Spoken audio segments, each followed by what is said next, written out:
Chapter 26, Change of Plans. Sitting at my kitchen table with myself, we were currently having a planning meeting for the upcoming ranking events that were to happen on Saturday. Although all three of me were part of the meeting, Matt didn't have much to contribute with. He was mostly with us to make it look a bit more authentic, as well as to let me make some progress with my understanding of Trickster. First things first, I have to decide whether or not it is worth it to try my best at the rankings, or if I should just concede the duels and hide for the duration of the survival event. The duel part of the event was pretty self-explanatory. It was a 1v1 duel tournament where the winner would get to move on and battle the other students who won their match until someone became the champion. As it was a double elimination tournament, all of the students had to lose 2 fights to get knocked out of the tournament, except for in the finals.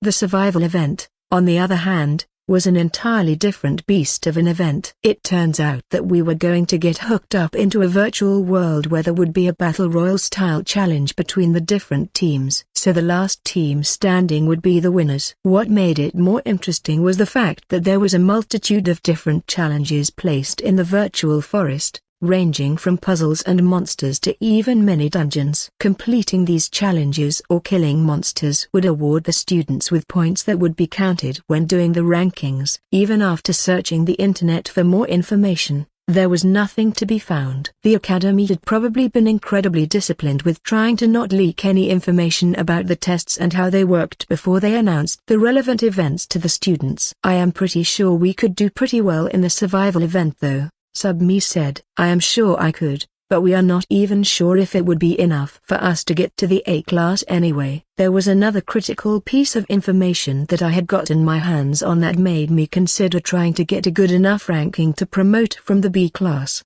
even though I was very against it just a week ago. It turns out that the students who got admitted to the A class had a monthly allowance of $50,000. How fucking nasty is that? That was 50 times the amount of my total balance that I had when I got here. Though the students of the B class also got an allowance, $2,000 a month was nowhere near the $50K that the A class got. Yes, I was honestly debating whether it would be worth showing my face to the world to make money. Why, try to live a year without money and you will know. Now, $2,000 a month was more than enough to live comfortably at the academy, as our accommodations and food were completely free. But I had a nagging feeling that because we would get attacked by demons at some point in time, it might be a good to have some extra dimes in my pocket. But what do I do about the duel tournament? It's not like any one of me is good at fighting yet. Me placed his feet on the table and put his hands behind his neck as he looked toward the ceiling. Yay, we are pretty useless right now until we master the use of body enhancement. Fight? I like fighting. ?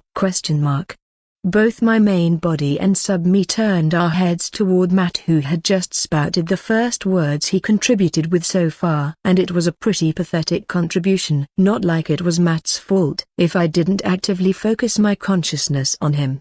He was pretty stupid. As stated before, he was mostly here to fill in the last chair I had around my small table. Ignoring Matt, I continued to throw ideas at myself. What about this? We try our best to last as long as possible in the survival event. If we do well there, we might as well try to fight some matches in the tournament, hoping we can get promoted to the A class. Sarah told us yesterday that if we go solo in the survival even we would get double the points, so shouldn't it be possible? Me pretended to think for a moment, as I had already made my decision. Okay, let's go with that. But then we should probably start researching the other animal we want to be able to transform into. Concluding my meeting with myself, I let Matt go up in smoke as my mana had already begun to run low. It was a bit tricky to know with precision how much mana I had left and how fast it regenerated, as there was no mana bar in this game to help me. However, it hadn't taken me long to recognize a strange kind of ethereal weakness that signaled it was low, and the warm feeling when I was meditating that showed me I was regenerating it. Now,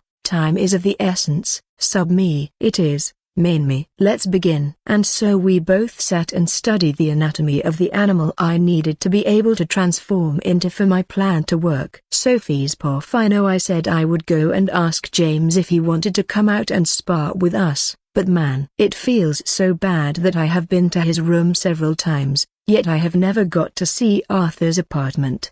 I just couldn't say no when he used his deadly smile while asking me. Thus I was walking through the boys' freshman dorms once more. Walking through the long corridor with numerous doors on my side, I quickly arrived at James's apartment, but just as I was about to knock, I thought I could hear him having a pretty loud conversation with someone. Putting my ear to the door to try and hear the conversation more clearly, I got the shock of my life. Both of the voices were exactly the same. James was actually talking to himself like a madman. Stepping back from the door, I put my hands together to pray for the lost soul and walked back to the training grounds without asking if James wanted to join us. James's poff. The next week had flown by in what felt like an instant with nothing too dramatic happening. Hell, even Mike and John had been too focused on the ranking event that they didn't even try anything against me again. Same with Adriana, although I often caught her looking at me with a frown.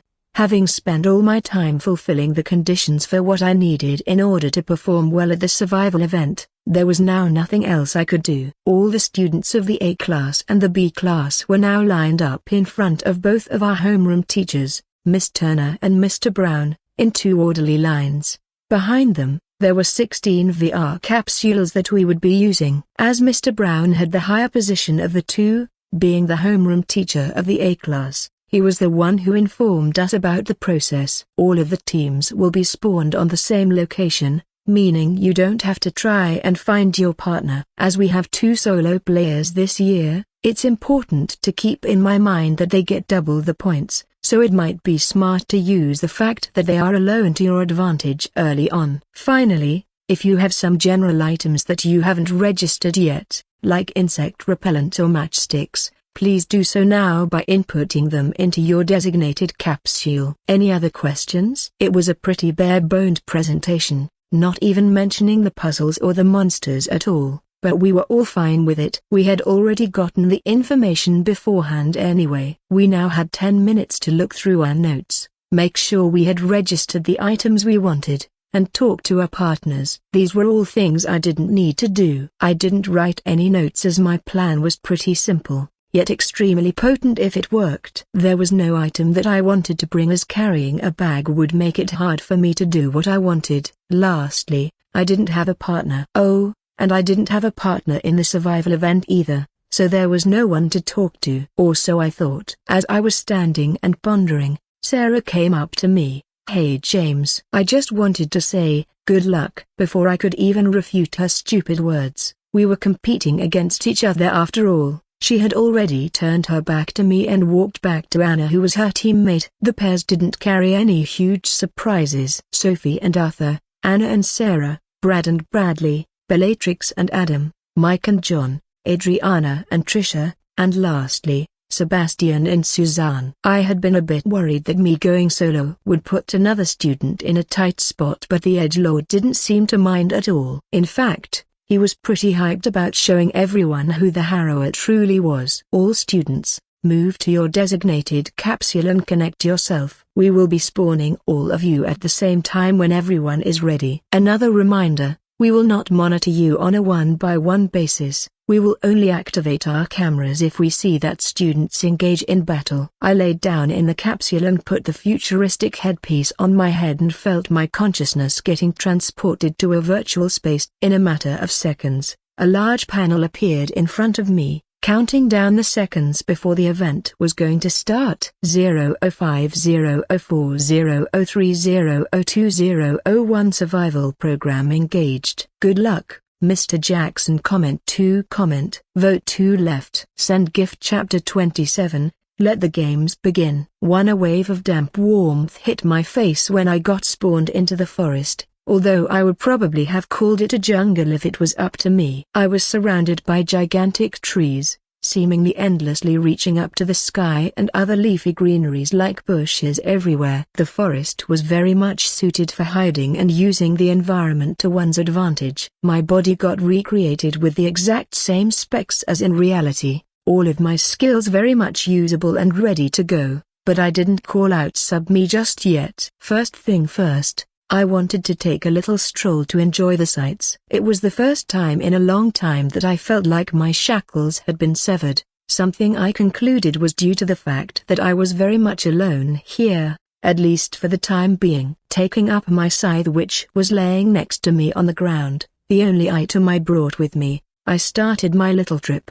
venturing through the thick bushes, making sure I didn't make too much noise. Creak. After a couple of minutes of walking, I was standing on the edge of a small grove where I found the first monster I had ever seen. A small green creature who had his private parts covered by a dirty loincloth, scratching his ass with one hand while holding a wooden club with the other. It was a goblin, but seeing it with my own eyes instead of in a game was remarkable. Seeing the dry skin, the wrinkles on its face and the pointy ears that seemed to have lives of their own made my heart feel a bit heavy. This wasn't just a bundle EXP, it was a living being, most likely also doing its best to stay alive. What am I thinking? This is VR in the first place.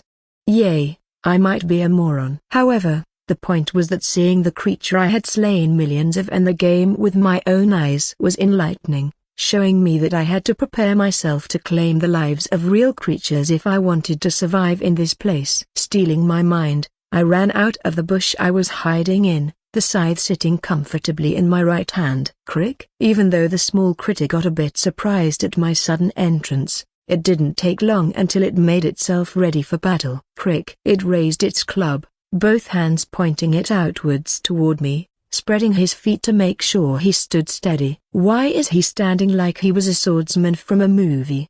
The goblin hadn't rushed at me like I thought it would, instead it stood its ground, patiently waiting for my approach. Crick.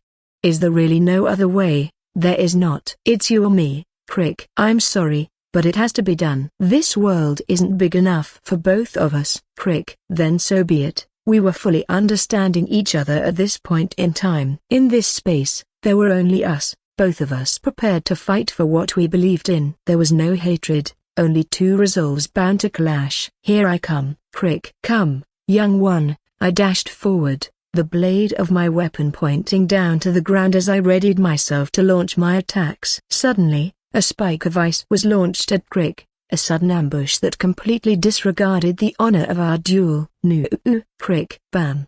Crick. Uck. Tell my children.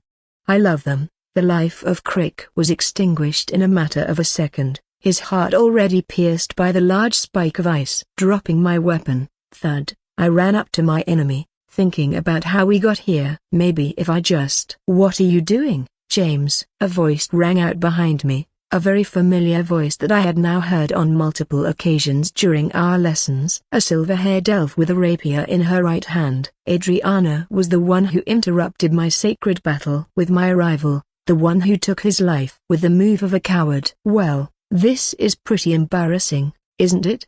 Although I had only been role-playing a bit, I had gotten sucked into it to the point that my mind didn't hesitate for a second to grieve the ugly goblin who smelled like ass. Taking up my scythe again, I scratched my head, feeling self-conscious that she had seen my little play. Well, nothing really. Just enjoying myself? A frown appeared on her face, the facial expression that she was showing me the majority of the time as a result of one simple fact: she truly didn't like me. There you go again. It seems like every time you open your mouth you manage to annoy me. Shrugging, I didn't really have much of an answer to give her. Well, maybe you shouldn't be so close to me then? Wouldn't that solve the problem? What did you say? Her eyes suddenly turned grim, as she raised her rapier with her right hand glowing in light blue, small shards of ice starting to appear around it. Did I piss her off? I just said she didn't have to force herself to be around me.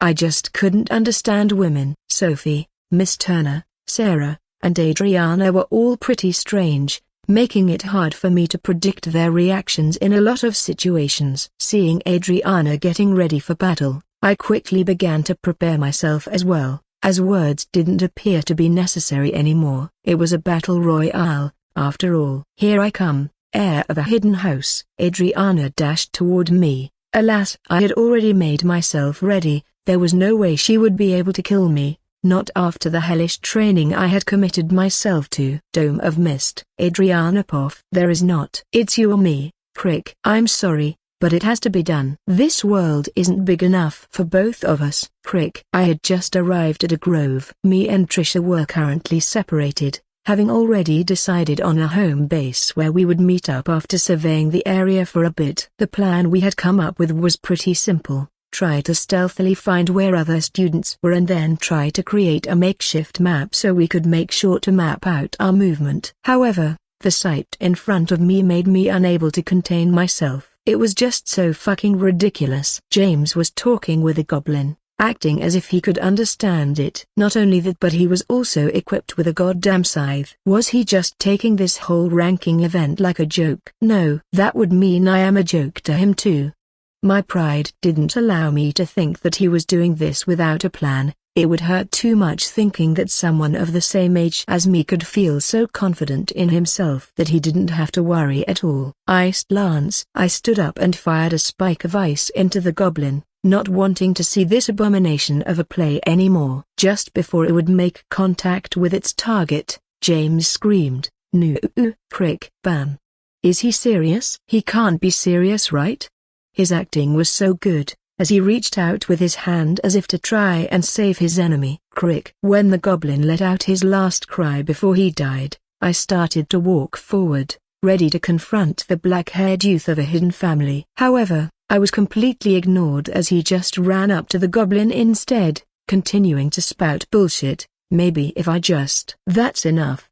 "What are you doing, James?" With my words as the trigger, he appeared to put himself together again, stopping the stupid act of his. "Well, nothing really. Just enjoying myself." I felt my face warp into a frown, as he just confirmed the fears I had earlier. He just didn't take any of this seriously. "There you go again. It seems like every time you open your mouth you manage to annoy me." For some reason, he once again made me unable to uphold the dignity of a royal, making me stoop so low as to insult him. I knew it was beneath me, but I couldn't help it. There was just something about him that triggered me immensely. "Well, maybe you shouldn't be so close to me then. Wouldn't that solve the problem?" "What did you say?" My heart turned black at his words. He had just verbally pinpointed my biggest insecurity, as well as the one thing I felt the most anguish about in my life. Did he just tell me that I shouldn't be at the academy? With my vision darkened, I raised my rapier and started to accumulate ice in my left hand. Too angry to speak, I was prepared to show him what I wanted to say with actions. "I don't give a fuck if he is some heir to some random hidden family. I am royalty. Here I come, heir of a hidden house." Dashing forward, ready to slay the vile man in front of me, I got surprised by what happened next. A huge cloud of mist emerged from James, completely covering him, making it impossible to see him. I reached out with my mana, trying to sense his mana signature, but it was completely gone. Pointing my left hand out, I sent a flurry of icy winds to get rid of the mist. As the mist disappeared, the man was gone. Fuck. James's Poff. Holy shit, that was close. I was currently sitting in a tree watching the angry girl shouting profanities, furious that she hadn't managed to get me. However, my plan had worked wonders, all thanks to understanding one of the animals I wanted to be able to transform into. I wonder how mad she would get if she knew that the raven that was staring at her was actually me. Chapter 28, Let the Games Begin.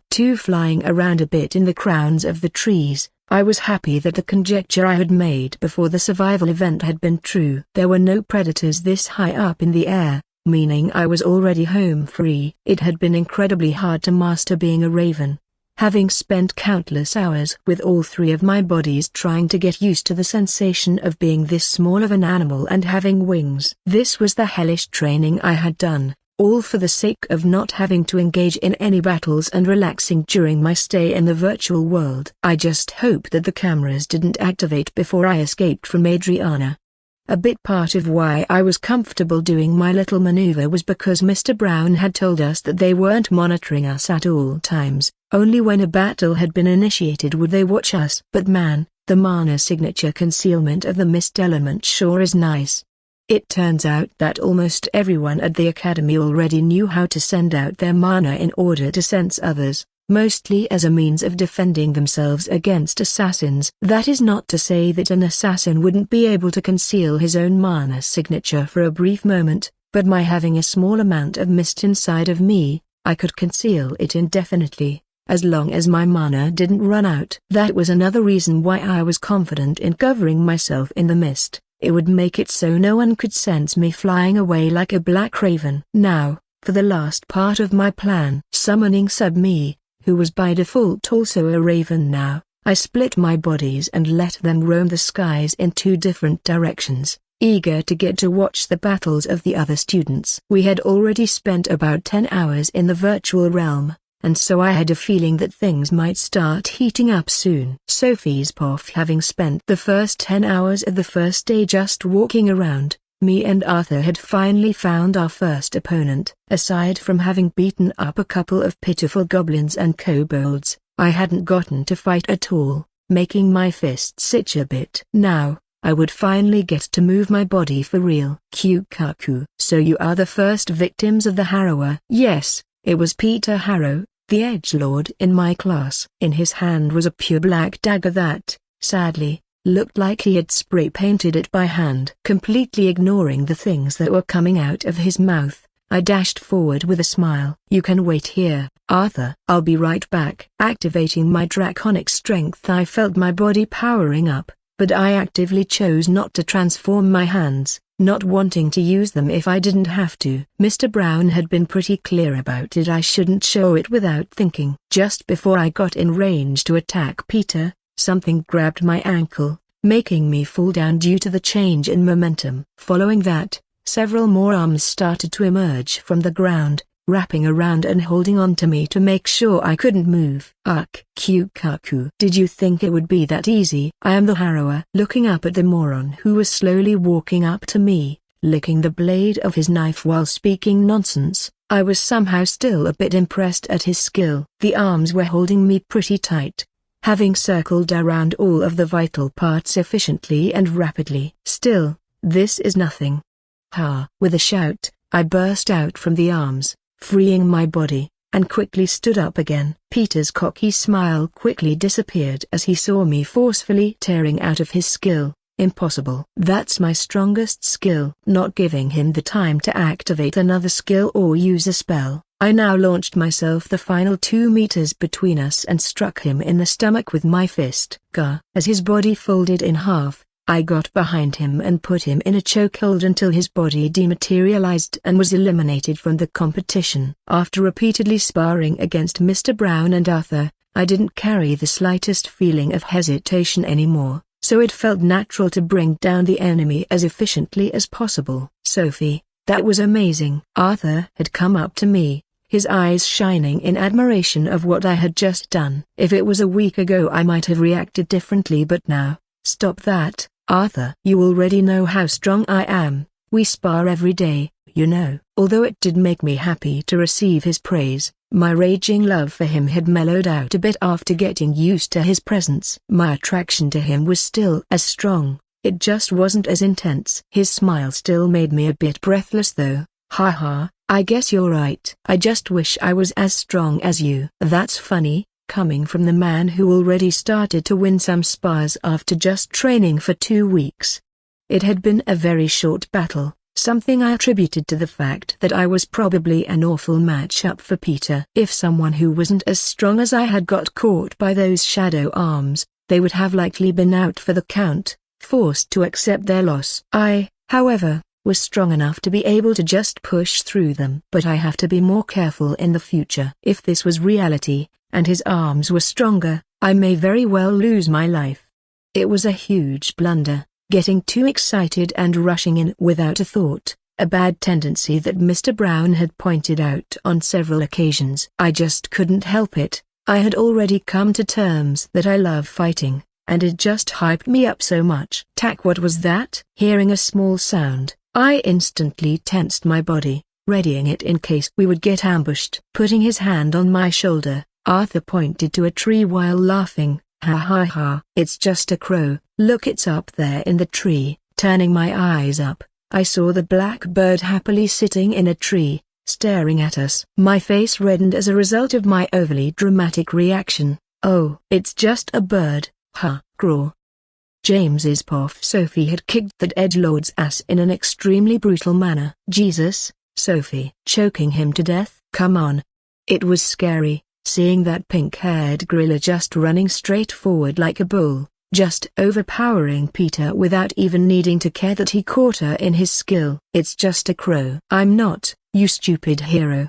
While I was angry that Arthur had called Subme a crow, I was a handsome raven. Damn it, I was currently watching another battle go down with my main body. Arg! Yet another of Trisha's arrows found its mark, piercing the flesh of Bradley's left thigh. The whole battle had pretty much consisted of Adriana and Trisha weaving in and out of combat, using the bushes and trees to their advantage while launching ranged attacks at the twins. This, very much to their dismay. Stop running and fight us. You are cowards. Yeah, students at High New shouldn't act like rats. Brad and Bradley were both covered in blood, having several arrows and spikes of ice sticking out of their bodies. In contrast, their weapons were completely clean, showing that they hadn't been able to land a single strike so far. Those weapons are pretty cool though.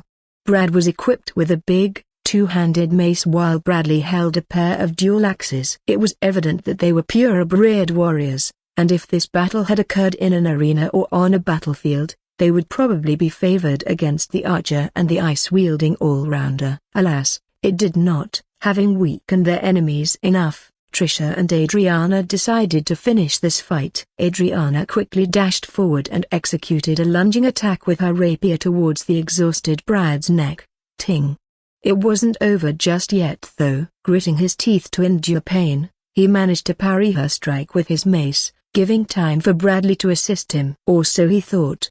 Pierce, ARGH. A glowing arrow penetrated his heart, unguarded because of the fact that he had raised his mace to parry the attack of Adriana, and he was eliminated. Bradley was furious, seeing his brother getting toyed with and slaughtered like he was a wild animal. Seething with rage, he rushed at Adriana, thinking that he would at least bring her down with him. Iced Lance power shot. Giving up your defenses to charge forward was a fool's game, even more so when you were up against two enemies who had ranged capabilities. His head was blown up by an icy spike and, just like his brother, his heart was pierced by an arrow. Unfortunately, his body didn't get dematerialized quickly enough for me to not have to bear the disgusting sights of parts of his brain flying in the air. Fuck. That's disgusting. Trying my best not to puke, as it would surely look suspicious if the raven in the tree suddenly started to empty his guts, I kept on listening to the two ladies below me. Putting her rapier back into its scabbard, Adriana opened her mouth. Well done, Trisha. Now, let's get back to the puzzle, shall we? Trisha just nodded her head. They started moving back to where they were, prior to the muscleheads attacking them. Guess I should move too? Spreading my wings, I took to the air once more, eager to find more battles to spectate. Comment 1. Vote 2 left. Send gift. Chapter 29, Let the Games Begin. 3. The skies began to grow dark as the sun decided to end his shift, letting a full moon take its place instead. All of the luscious green around me suddenly felt a lot more menacing, frightening even. Still, there was also a very tangible feeling of serene bliss. Being alone under the fragile light of the moon, even though it was a virtual world, it felt so very alive. The rest of the day had gone by without anything too exciting happening. Most students has made the decision to spend a large part of the day gathering information, not only about other students but also about the challenges that were part of the event. What that meant was that I had been pretty bored. I had spent my day just flying around and trying to find something entertaining to watch, but, sadly, I did not. Now it was time for both of my bodies to try and regain as much as possible before I fell asleep, as the transformation was continuously sapping a very small amount of mana every second. Hopefully, There will be a lot more action tomorrow. If not, I might have to create some. My fears had been obsolete, as it hadn't taken more than a couple of hours before another stage was set. The actors this time? Sebastian and Suzanne going up against Bellatrix and Adam. This might be interesting. I wasn't all too interested in seeing the Rue siblings or Suzanne fight, as I already knew the characters pretty well from the game. What I truly was interested in was the purple-haired man now holding a spear in his hands. Sitting comfortably on a tree branch, I had an excellent view of the spectacle that was about to go down. With all four of them standing in a valley, I was questioning the decision-making of the Ruse, as it was clearly not smart to use an open area when fighting two close combat students. While I was pondering why this was the case, I soon got my answer as Bella spouted some haughty words. Ho ho ho, brother, it seems like we have some trash we need to throw out. That girl really was the stereotype of a noble, clearly underestimating her opponents just because they got placed in the B class. Shut up, Bella. I've already told you, there is no room for reckless confidence in battle. Her brother though, seemed a lot more level-headed, probably getting forced into this position because of the impulses of his sister. I feel sorry for him. On the other side, we had the few-worded Sebastian and an extremely energetic girl with neon yellow hair. Hey, Sebastian, are we really going to let her talk like that? Let's beat her up. Seeing Suzanne jumping around in excitement, pulling the clothes of the man next to her, it appeared that Adam wasn't the only one to have gotten stuck with someone annoying. For a second I thought I could see the moment when his soul died. And so, the battle began as Bellatrix pulled the trigger, sending an arrow aimed at the forehead of Suzanne. Dang! A katana had somehow appeared in the hands of Suzanne, which she used to skillfully deflect the arrow. Turning her head to Sebastian, he nodded as if to say go nuts. A bright smile appeared on her face as she had gotten permission to fight the blonde girl in front of her. It didn't take long for Sebastian to move as well, running forward toward the dagger-wielding Adam to make sure he couldn't ambush Suzanne. This was also the fight I kept one of my pairs of eyes on. Just like the spearman must have imagined, Adam was already on his way to stop Suzanne from getting in range of his sister, but Sebastian had already covered the distance between them. Shit. Seeing the spear that was coming down upon him, he crossed his daggers to catch the attack. Bam. You're strong. Sebastian kept pouring more strength into his attack, pushing Adam downwards. There was no question about it, the spearman was physically a lot stronger than the assassin.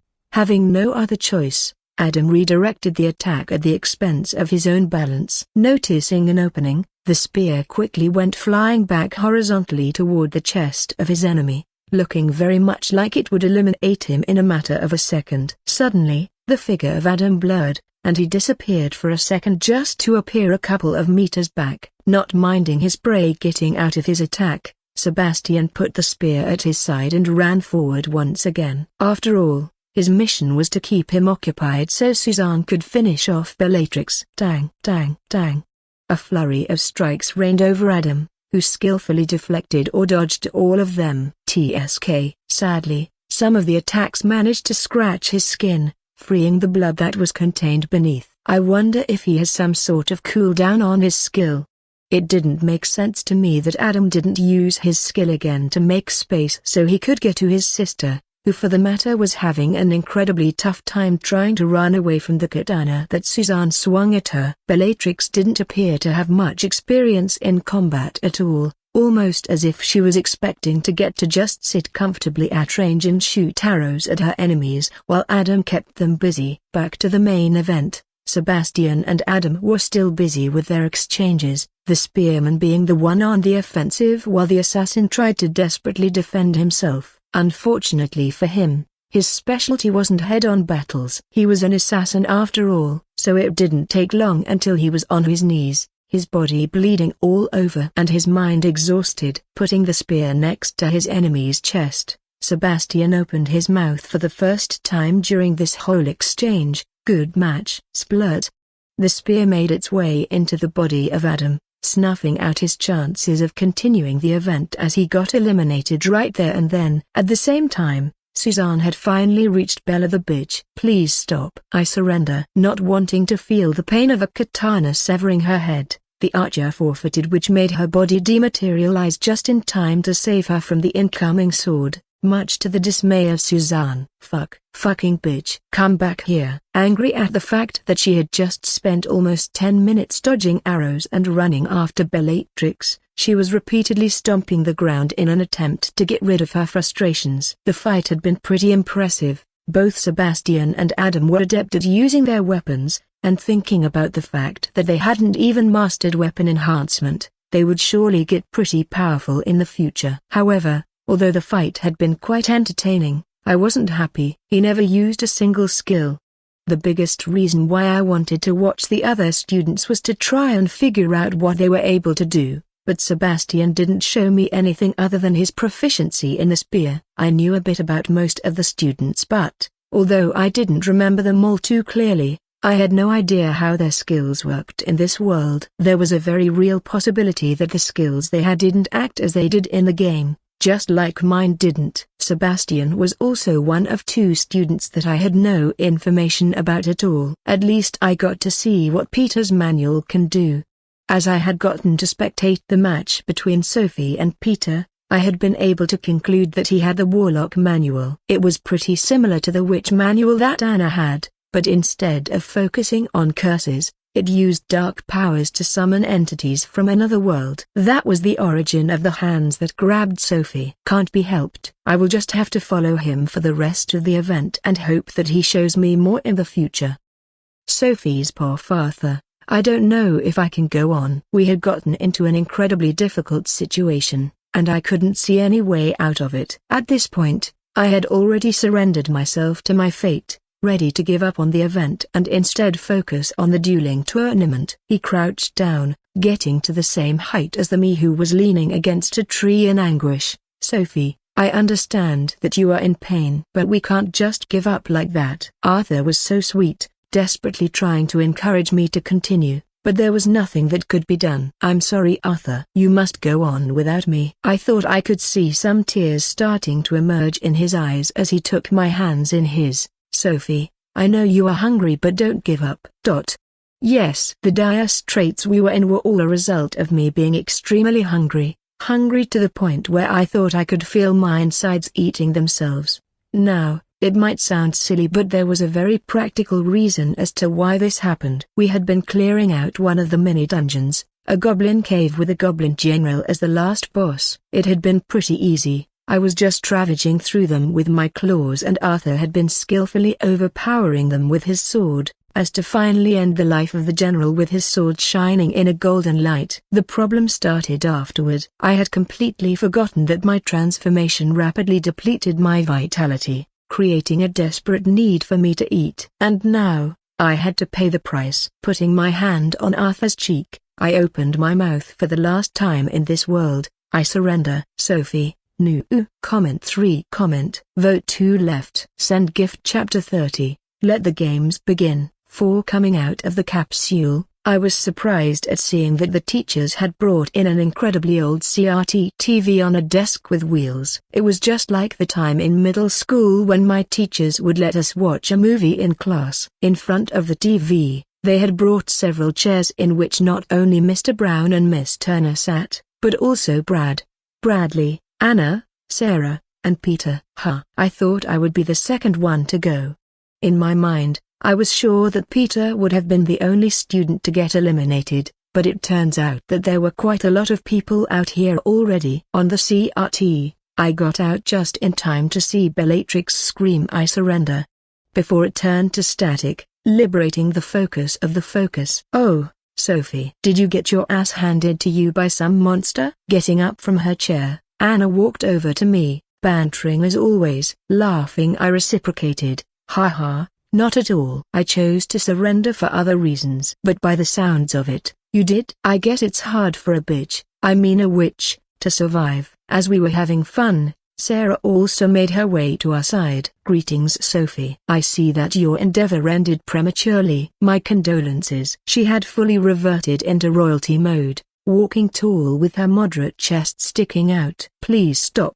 Sarah. We have talked about this. While I was telling Sarah off for not acting more like a normal girl with us, 2 more capsules opened up with Bellatrix and Adam climbing out of them. Adam, why didn't you defend me? The girl was furious, enraged that her brother hadn't been able to watch her back during the fight. Adam, however, just explained himself calmly. I told you before the event, we probably shouldn't have teamed up. There is no synergy between an archer and an assassin, even more so when Sebastian was fast enough to keep me busy during the entire fight. TSK. Turning on her heel, Bella just clicked her tongue and sat down in one of the chairs, ignoring my amused expression. God, she is such a bitch. Our short time at the academy had let me get a somewhat good grasp on a lot of my classmates, and if there was one thing I knew, it was that Bellatrix Rue was an absolute abomination of a person. Overly prideful and elitist, with no sympathy for anyone other than Mike, whose pants she seemed to desperately want to enter. I felt sorry for her brother who had to put up with her just because they shared the same blood. But Sarah initiated another conversation, breaking the brief moment of silence that had emerged as we watched the siblings come out. What is it? She started fidgeting with her fingers, her gaze gravitating towards the ground as she forced herself to continue. You didn't happen to see James in there, did you? Guess we are pretty similar after all. It didn't take a genius to figure out why she asked that question. She wanted to know if I had any information about how her interest was faring. I'm sorry, but I never saw him in there. Let's just sit down and wait. He is bound to show up on the screen at some point.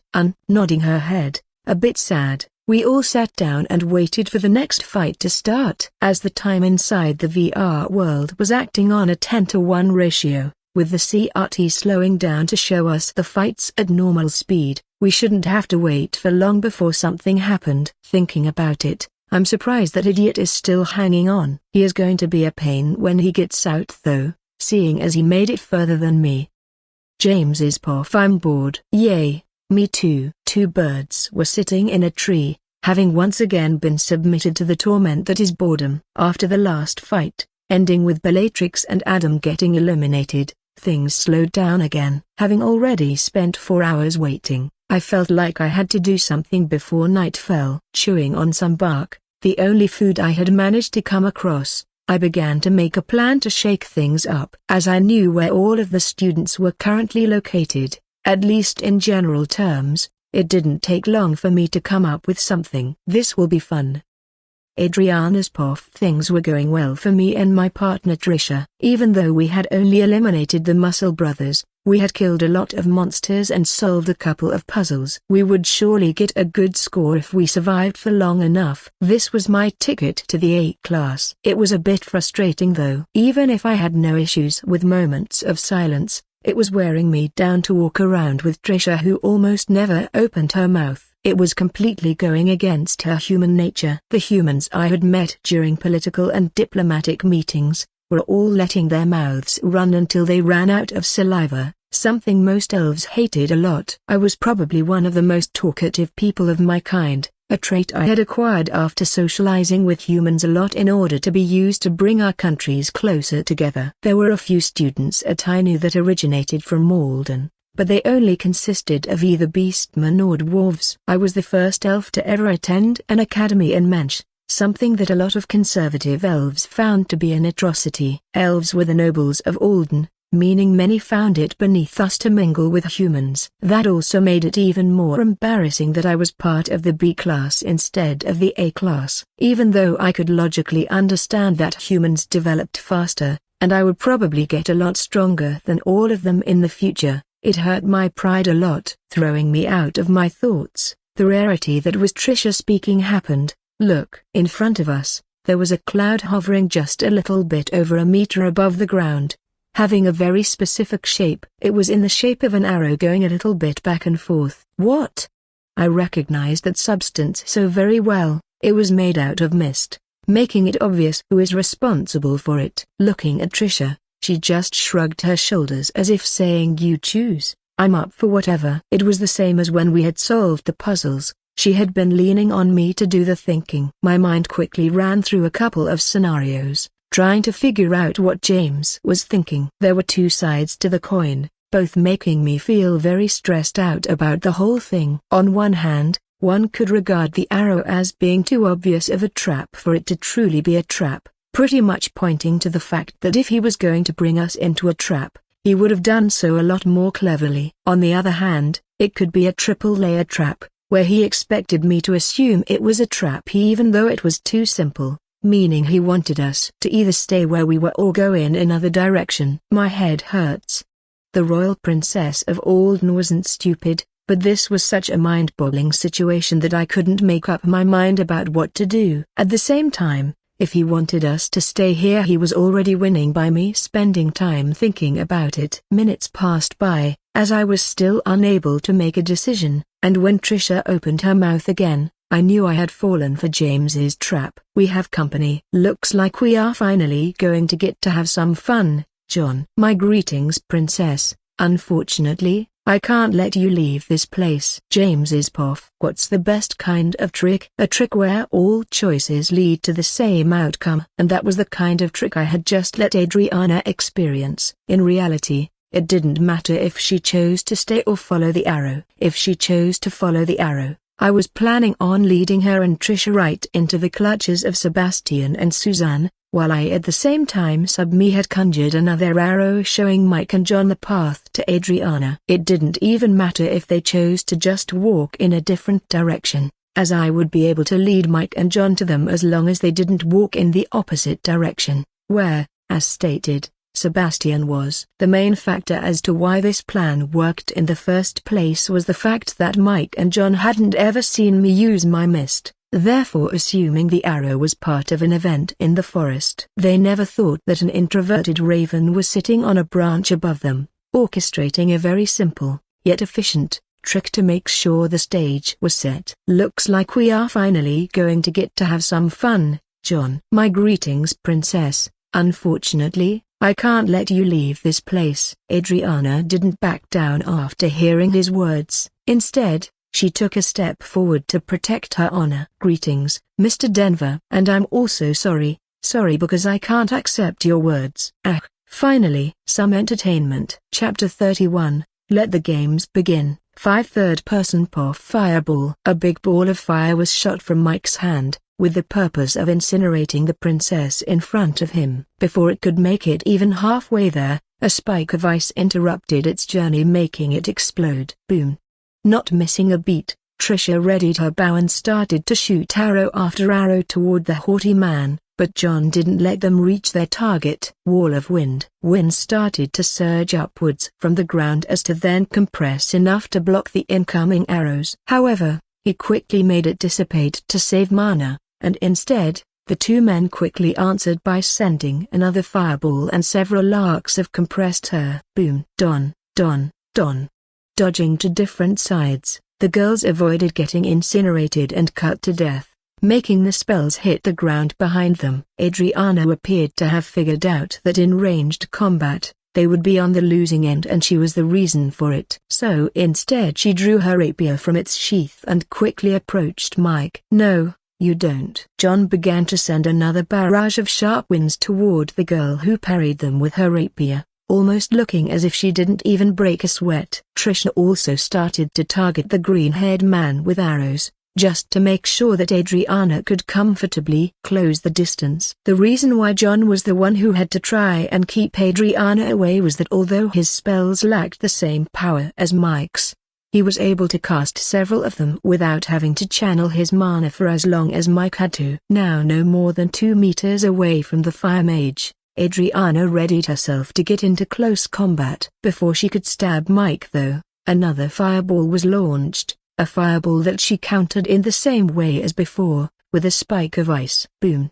As the explosion was pretty close this time, Adriana raised her arm to protect her face from the heat. When the dust settled, she got to witness Mike standing there with a giant smile. "Got you." Suddenly, Adriana could feel mana from the ground below her, and, as she looked down, she saw a big red rune glowing. Shit. Boom.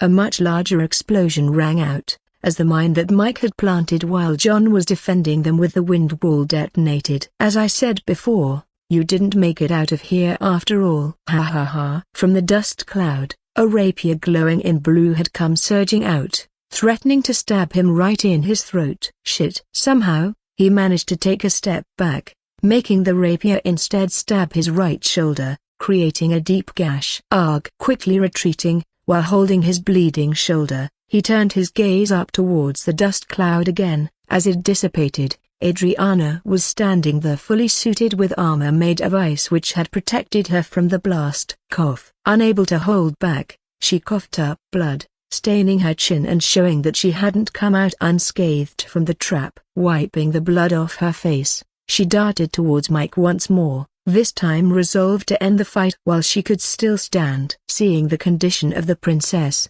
Mike saw a clear way of winning. It was obvious that she was on her last legs, her organs damaged from the blast. Even if the armor saved her body from the fires, it didn't completely protect her from the impact it made. Arg. Unfortunately for him, his attention was caught by his lackey falling down to his knees while screaming. Trisha had managed to bring him down by endlessly pressuring him with ordinary arrows, reserving her mana as much as possible. John, on the other hand, didn't have any other tools than his magic, thus he was placed in a situation where he had to try and bring her down before his mana depleted. Although Trisha's body was full of small cuts, she was still standing, making it obvious that she had endured until the end, an end she had brought me, sending a power shot into John's left calf which forced him to his knees. Recognizing their imminent defeat, Mike was desperate. Wait, Adriana. Listen to me. We should help each other. It's only natural that the higher nobles and royalty should each other's backs. Lowering her rapier a bit,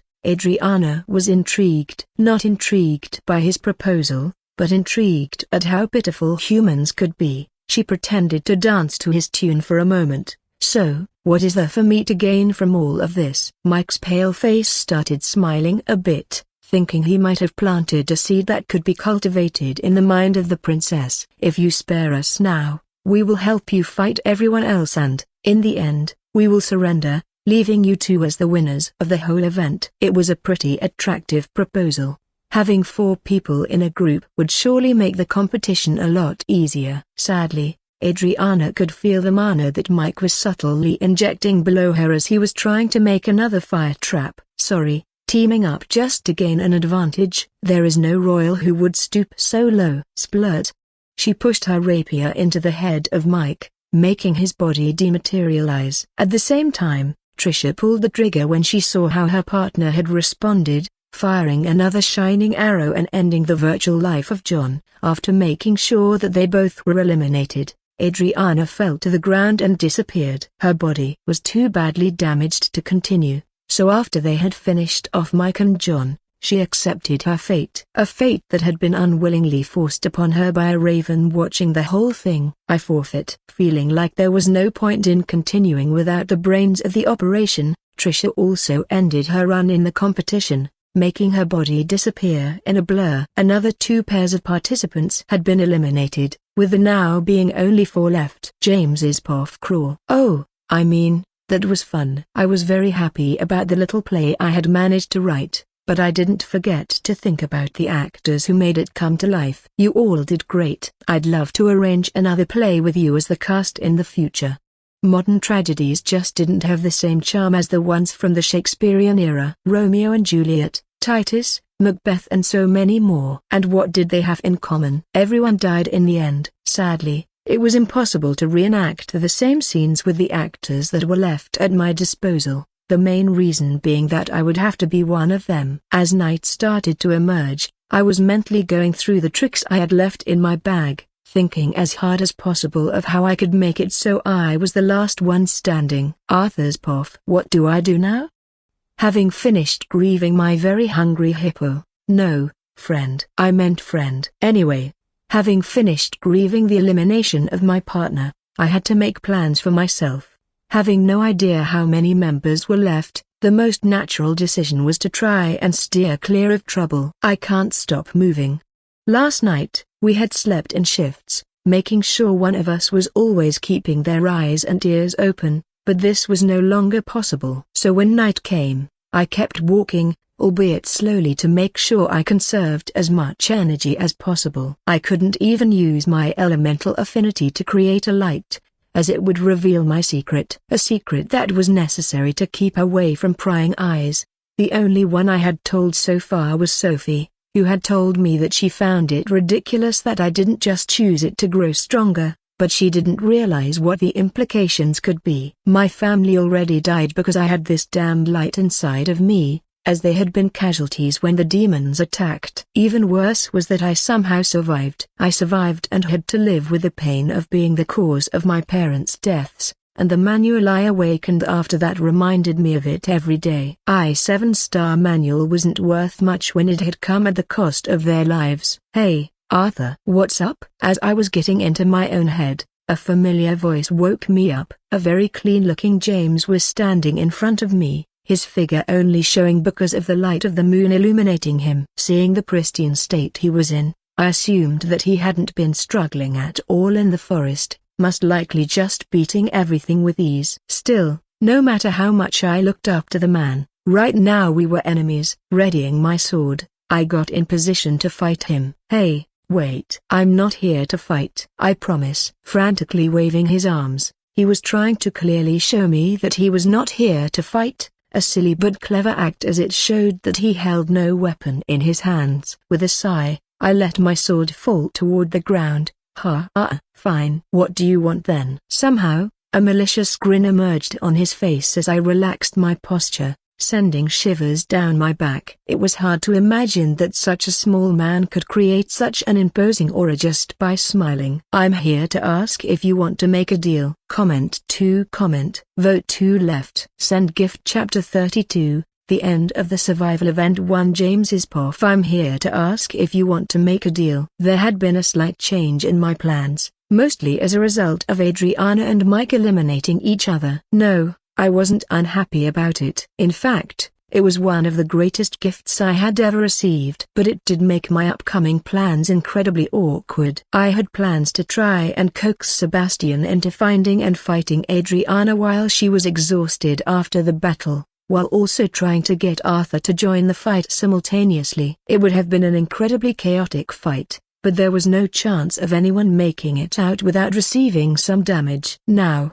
that plan wouldn't work so well. If I baited Arthur into going to Sebastian and Suzanne now, he would just get butchered like an animal, which was still a pretty good scenario, but it wasn't the optimal one. That's why I decided to see the golden boy right now, to try and see if I could suggest a plan that would work in both of our favor, of course with me coming out on top in the end. Scanning the appearance of the hero, he appeared to be quite haggard, having been walking around for quite a while already, always on edge to make sure he would not suffer an ambush. It was the perfect condition for me to convince him to fight with me. Naturally, I wouldn't be doing any of the fighting, but I could create the perfect situation where he would get to fight Suzanne and Sebastian in 1v1 fights, making it very possible for him to at least take down one of them. Scratching the back of his head, Arthur wore a slightly sad smile. "Although that smile of yours is pretty weird, I do believe that you just want to help me." Scratching my cheek, I already started to sense where this conversation was headed, but my blunt interjection made him chuckle a bit before his eyes suddenly completely shifted, morphing from the innocent eyes he almost always wore, the eyes that I was sure I could convince to join me. Replacing those were two blue eyes steeled with resolve, unwavering, strong, interesting. As he straightened his back and stood with confidence as if he had been a snake who just shed his previous weak skin, he refused me. "I don't want your help. I know that you are strong. Heck, seeing the state that you are in, you probably don't think of this thing as anything more than some light training." "Well, sadly I'm not."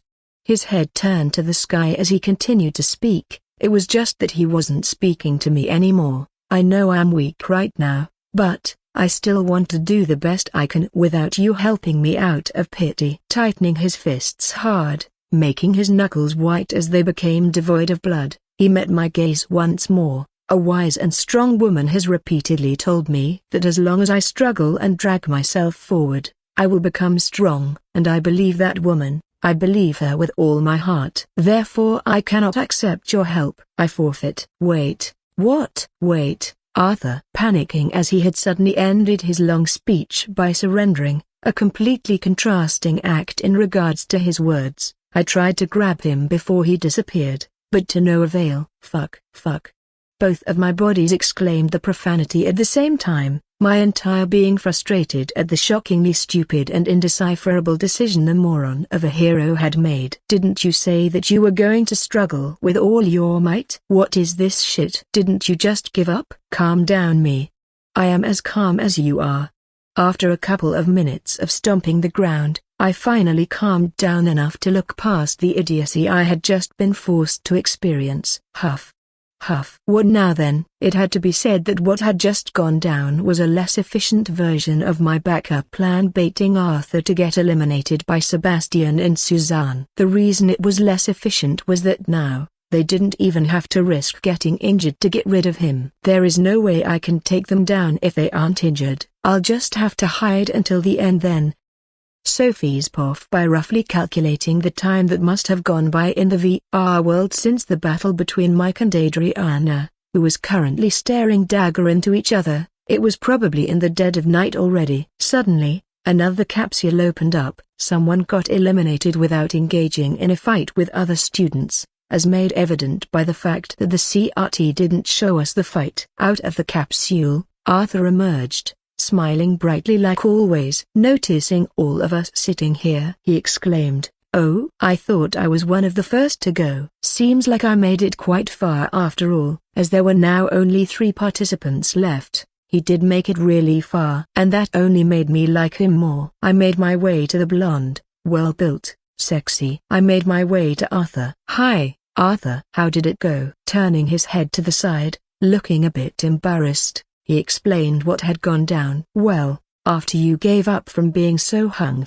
MMPH. Don't talk about that." Even though I quickly covered his mouth, the damage had already been done, as Anna had somehow already sneaked up on us, now looking at me with a smug smile. "Really, Sarah? If you make fun of me here for that, where everyone can hear you, I swear I won't talk to you ever again." I had to put my foot down. It was embarrassing enough that Arthur and Anna knew about it. Taking a step back, Anna put one of her hands on her painfully straight hips. "Geez, fine. I'll wait until we are alone." "Wait until you are alone to do what?" Another challenger had appeared, with it this time being Sarah, who had also gotten up from her chair to see what was going on. Putting on a fake smile, I just verbally dismissed her inquiry and changed the subject. "Oh, nothing." "Anyway, Arthur, how did you get eliminated? Did you forfeit or did you somehow lose against a monster?" Scratching his head, he carried on with his explanation, with all 3 of us listening intently. "Well, as I was saying, after you left,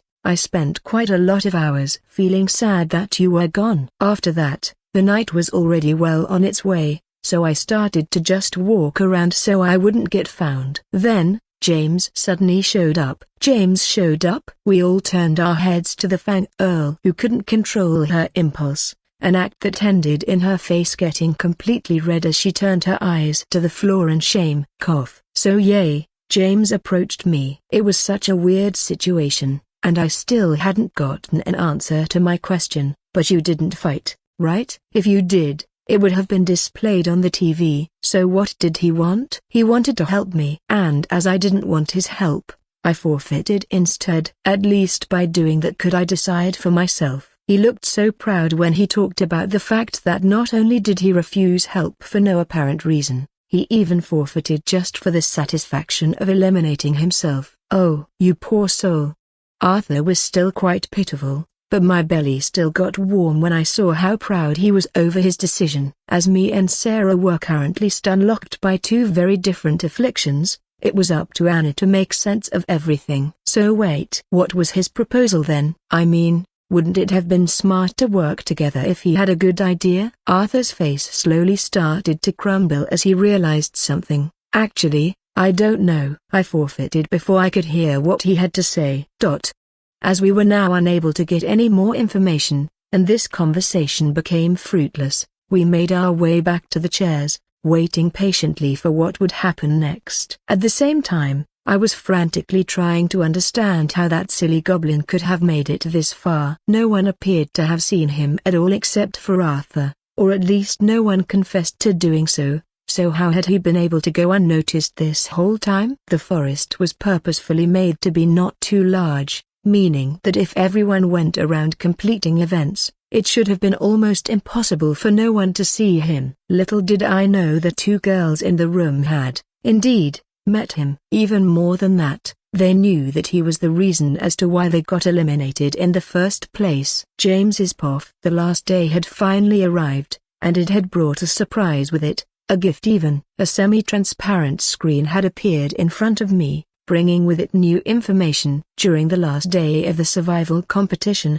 this world will begin to disintegrate. The disintegration will begin on the outskirts of the forest and with only the center being left. If all participants survive until this point, a golden orb will fall from the sky. The first team to touch the orb wins. A digital map showing the available area will automatically be distributed. Thank you, Thea. I owe you one. Comment 1 comment. Vote 2 left. Send gift. Chapter 33. The end of the survival event. 2 third-person POF. Sebastian and Suzanne had already arrived at the center of the forest, both of them agreeing that they would face the other students head-on, even if it was less than optimal. The center of the forest was a valley, the same valley where they had fought Adam and Bellatrix, thus they were already quite comfortable with the environment. Thus they were sitting behind a couple of bushes around it, as they watched a gigantic wall of fire slowly making its way toward them. That was the disintegration area of the forest. Unfortunately for Sebastian, his partner wasn't exactly the most patient person in the world. Can't they just show up already? We have been waiting here for hours. Even though she felt like she was losing her mind, just crouching behind a bush, she still stayed like a loyal dog who knew that her owner knew best. The purple-haired man didn't reciprocate by talking to her. Instead, he just sat in silence, still holding on to his spear which was lying on the ground next to him. His eyes still kept their focus, no matter how many hours had gone by. In fact, his focus was growing for every second that passed, as it meant that the probability of their enemies appearing increased. In a tree, right above their heads, sat a raven, watching them intently, making sure not to let anything that could obstruct his plans happen. Time acted like time always does. It moved along, never increasing its speed to meet other people's wants, and never slowing down to meet their needs. In no time, the circle had stopped, right behind the backs of the pair of students who were lying in wait. Looking closer, it wasn't actually a wall made out of fire. It was just some kind of red substance that completely eradicated everything, only leaving pure black. Let's go. Finally, they made their move, remembering the information they had got this morning. Having found no one to battle, the only thing left was to try their best and touch that golden orb that would be falling from the skies shortly. And that was when all three of the students got another panel with information. Golden orb will now fall from the sky. Good luck. Before the pair could even react, another panel showed up. Student James Jackson is the winner. And they got kicked out of the simulation. James's POF. Walking out of my capsule, trying my best to keep a straight face so as to not show how I was truly filled to the brim with self-satisfaction. I was met by everyone from the A class and B class staring at me. There was a range of different emotions on their faces. Everything from the happiness that Arthur showed, to the pure hatred that Adriana exuded. Sebastian and Suzanne had also already come out of their capsules, most likely getting released a little bit ahead of time in order to get to see the winner emerge. The man held a neutral face, not showing even the slightest sign of surprise toward what had just happened. The woman, however, wasn't as neutral. You cheater. I don't know how, but you must have cheated. I felt my throat beginning to dry out as I was suddenly shouted at in front of all of these people. The worst part was that I didn't even have a body planted at home, meaning I couldn't teleport away. Hey, are you listening to me? As I was beginning to feel a panic attack coming, someone came to my rescue, putting her hand on the shoulder of the girl. Suzanne, that's enough. Miss Turner. Thank you. Turning her head up at our teacher, Suzanne tried her best to continue, but Miss Turner, he cheated. She shook her head at her student's foolishness, feeling a slight sense of shame that she most likely hadn't listened during the walkthrough of the event during class. He didn't cheat, Suzanne. As I said during the homeroom session we had on Monday, there is no way for anyone to cheat during this competition. And if you continue spouting such nonsense, you are undermining all of the expert professors who created the program. And with those words, the yellow-haired girl was silenced, unable to retort as she now was reminded about what that truly meant. Seeing an opportunity, as things had calmed down a bit, Mr. Brown stepped forward wearing a huge smile, clapping his hands. Clap, clap, clap. Congratulations, Mr. Jackson. You have done incredibly well to not only win the competition, but you also did so solo. Well done. I felt my heart sink as he kept on giving me praise in front of all these students who hated my guts. It wasn't hard to imagine that he was currently making the target on my back even bigger by triggering the other youths. Is he doing this on purpose?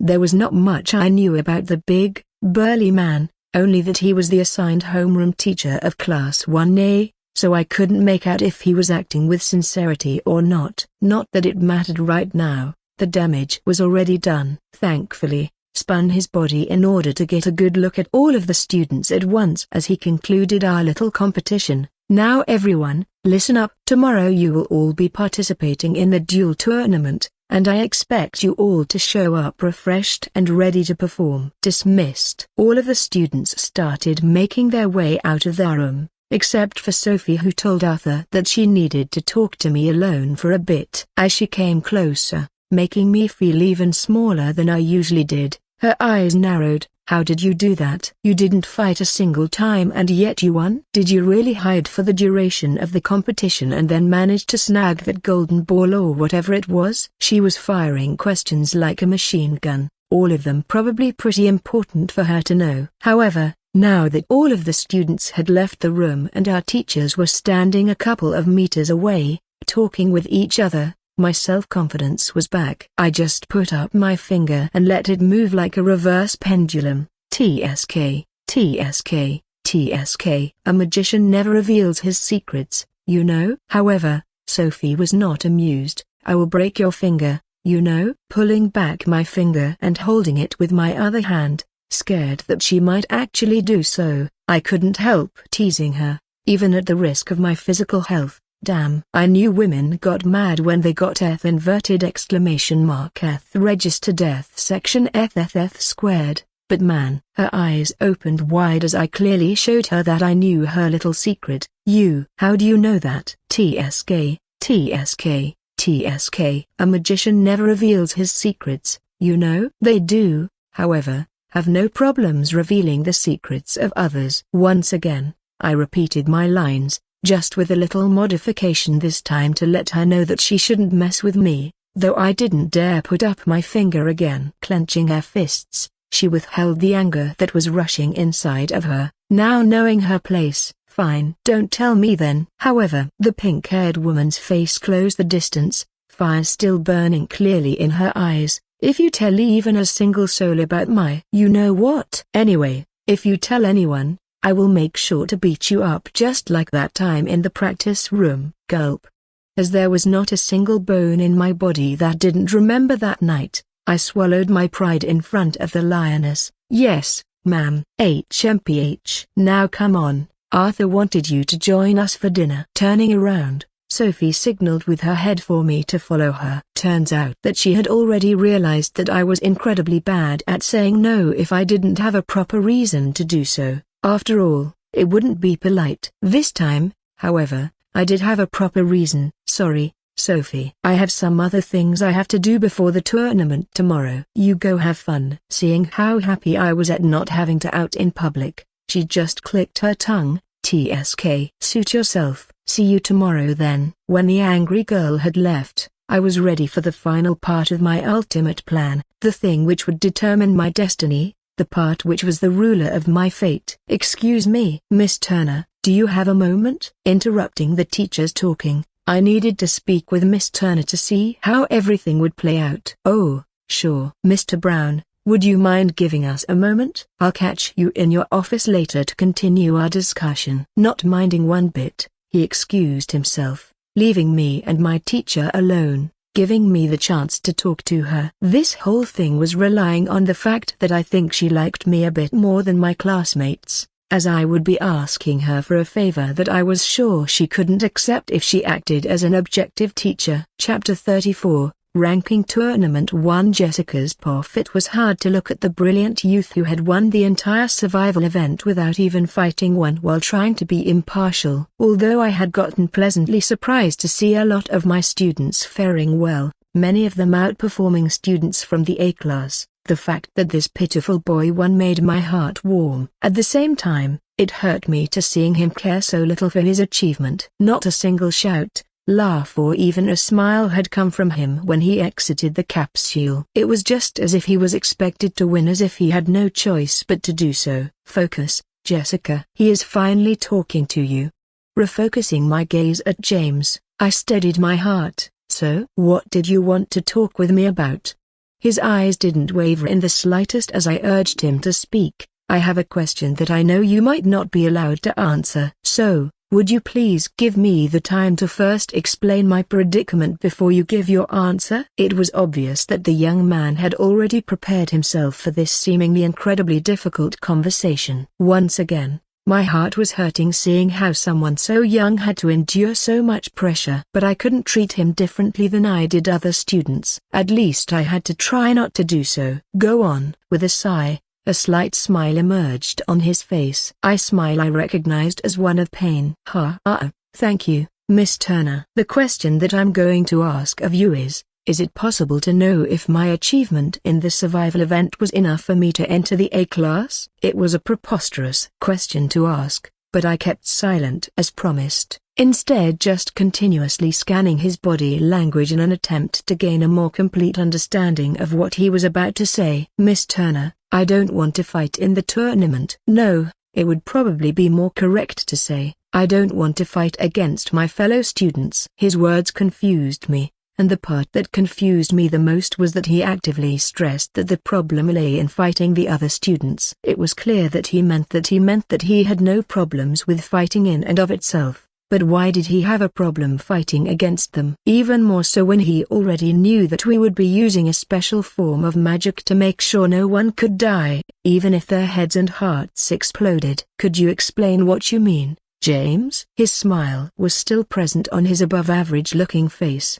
but his eyes weren't smiling anymore. Unfortunately, I cannot. Just know that even though I don't want to fight them, I will do so if that is what it takes to get promoted to the A class. We stood in silence for a moment, as he let me ponder what he had just vocalized, almost as if he was actively testing me to see if I was reliable. I had to try and make one conclusion at a time to make sense of all of this. Although he had said so little, there was so much information. Firstly, he was desperate to get into the A class, and, even though the reasons were unknown, he would do whatever it takes to accomplish this. Then, there was the question of why he didn't want to fight the other students. As the heir of a hidden family, he was surely more than powerful enough to do well in the duels, even if his specialty lay in utility. This meant that he must be acting out of concern for the other students. But what kind of skills did he have to be afraid of hurting them even though physical injuries wouldn't be a problem? Is he truly part of that family? I thought they had already disappeared from this world.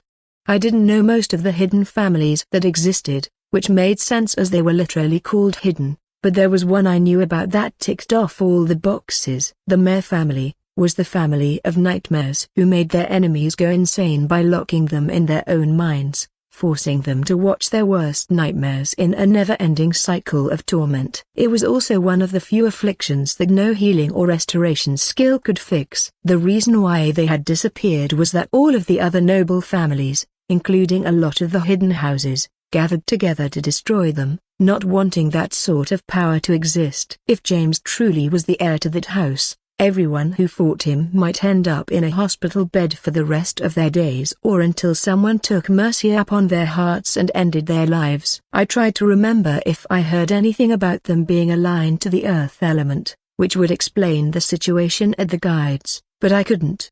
300 years had already passed since they got, supposedly, eradicated, so the information wasn't exactly easily accessible anymore either, even more so as it was probably censored by the government. Though the chances were slim that he was a part of that house, I couldn't risk it. The most responsible thing would probably be to report him to the government, where they would question him until they got an answer, but that would be too cruel for the pitiful young man. My heart wouldn't be able to bear it. Thus, I acted in the second most responsible way. The points you got for winning the survival event solo are more than enough for you to promote to the A class. I told him the truth, as to not having to risk anything, while at the same time reassuring myself that there was no way he was part of that family. His face lit up when he heard my words, now finally showing me what I thought was the first genuine smile he had ever given me. "Thank you, Miss Turner." "Thank you." Unable to bear my own hypocrisy, I just reciprocated his smile and sent him on his way.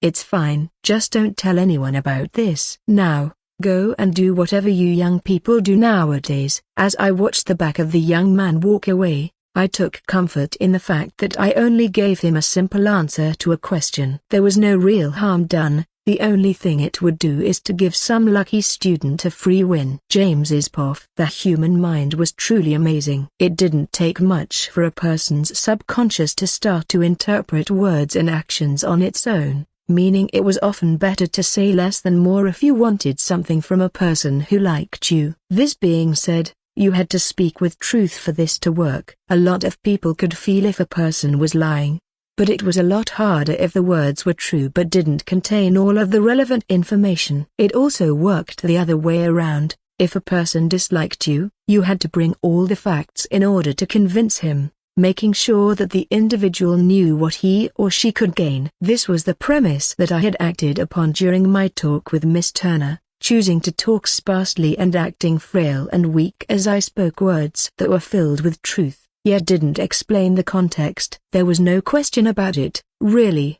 didn't want to fight the other students. They were super strong. I didn't want to get my ass kicked for no reason. Also, the fights would be broadcasted to the entirety of Mensch, so there was no way I would be able to use my skills without someone figuring out what I could do. At some point in time, this would be impossible to avoid, but nothing was stopping me from delaying it for as long as possible. Click.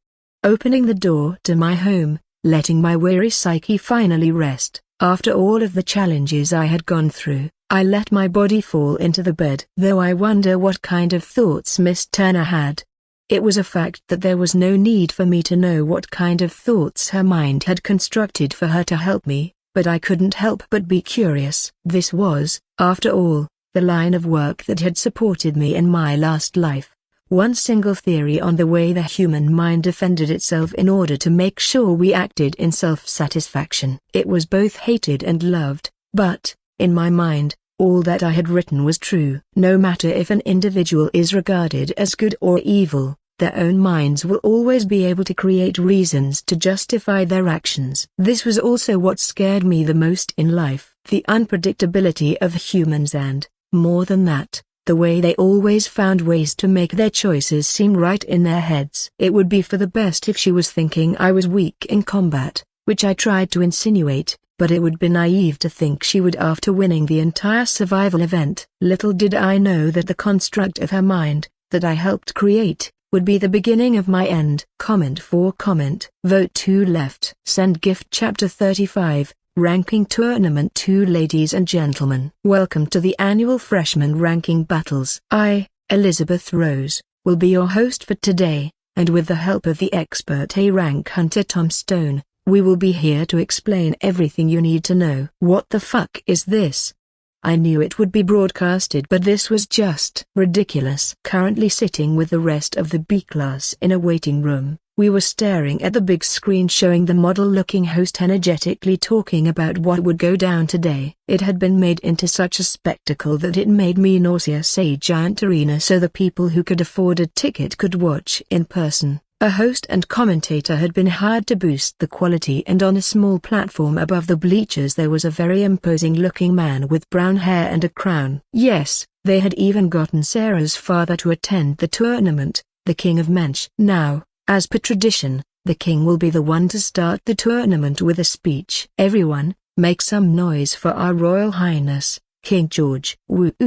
King George took a stand, wearing a serious face as he began to vocalize his speech, his words probably boosted in volume by some kind of magic. Beloved citizens of Mensch, I welcome you to the 457th Freshman Ranking Tournament of Ainu. This tournament is a symbol of hope for our country, an event where we get to lay our eyes on the future of our country. However, this year is even grander than that. This year, we are not only getting to witness the future of Mensch, but we are also getting a glimpse of what the future alliance of Mensch and Alden might come to look like. So he is using this as a chance to spread some political propaganda? Disgusting, but smart. For the very first time in the history of Ainu, a noble of Alden is attending the academy, and not only a noble, but royalty. Suddenly, Adriana walked out on the platform from behind the king, having been hidden from the sights of everyone. Wait, wasn't she here with us? I quickly spun my sights around the room, with Adriana nowhere to be found. Guess not? This is Adriana Alden, first princess and royal heir to the kingdom of Alden, currently a freshman at Ainu. Taking these words as her cue, Adriana also began speaking. Greetings, people of Mensch. I am the royal heir, princess of Alden, Adriana Alden. And that's where I couldn't take it anymore, my mind completely zoning out because of how boring it was to listen to the two political parrots.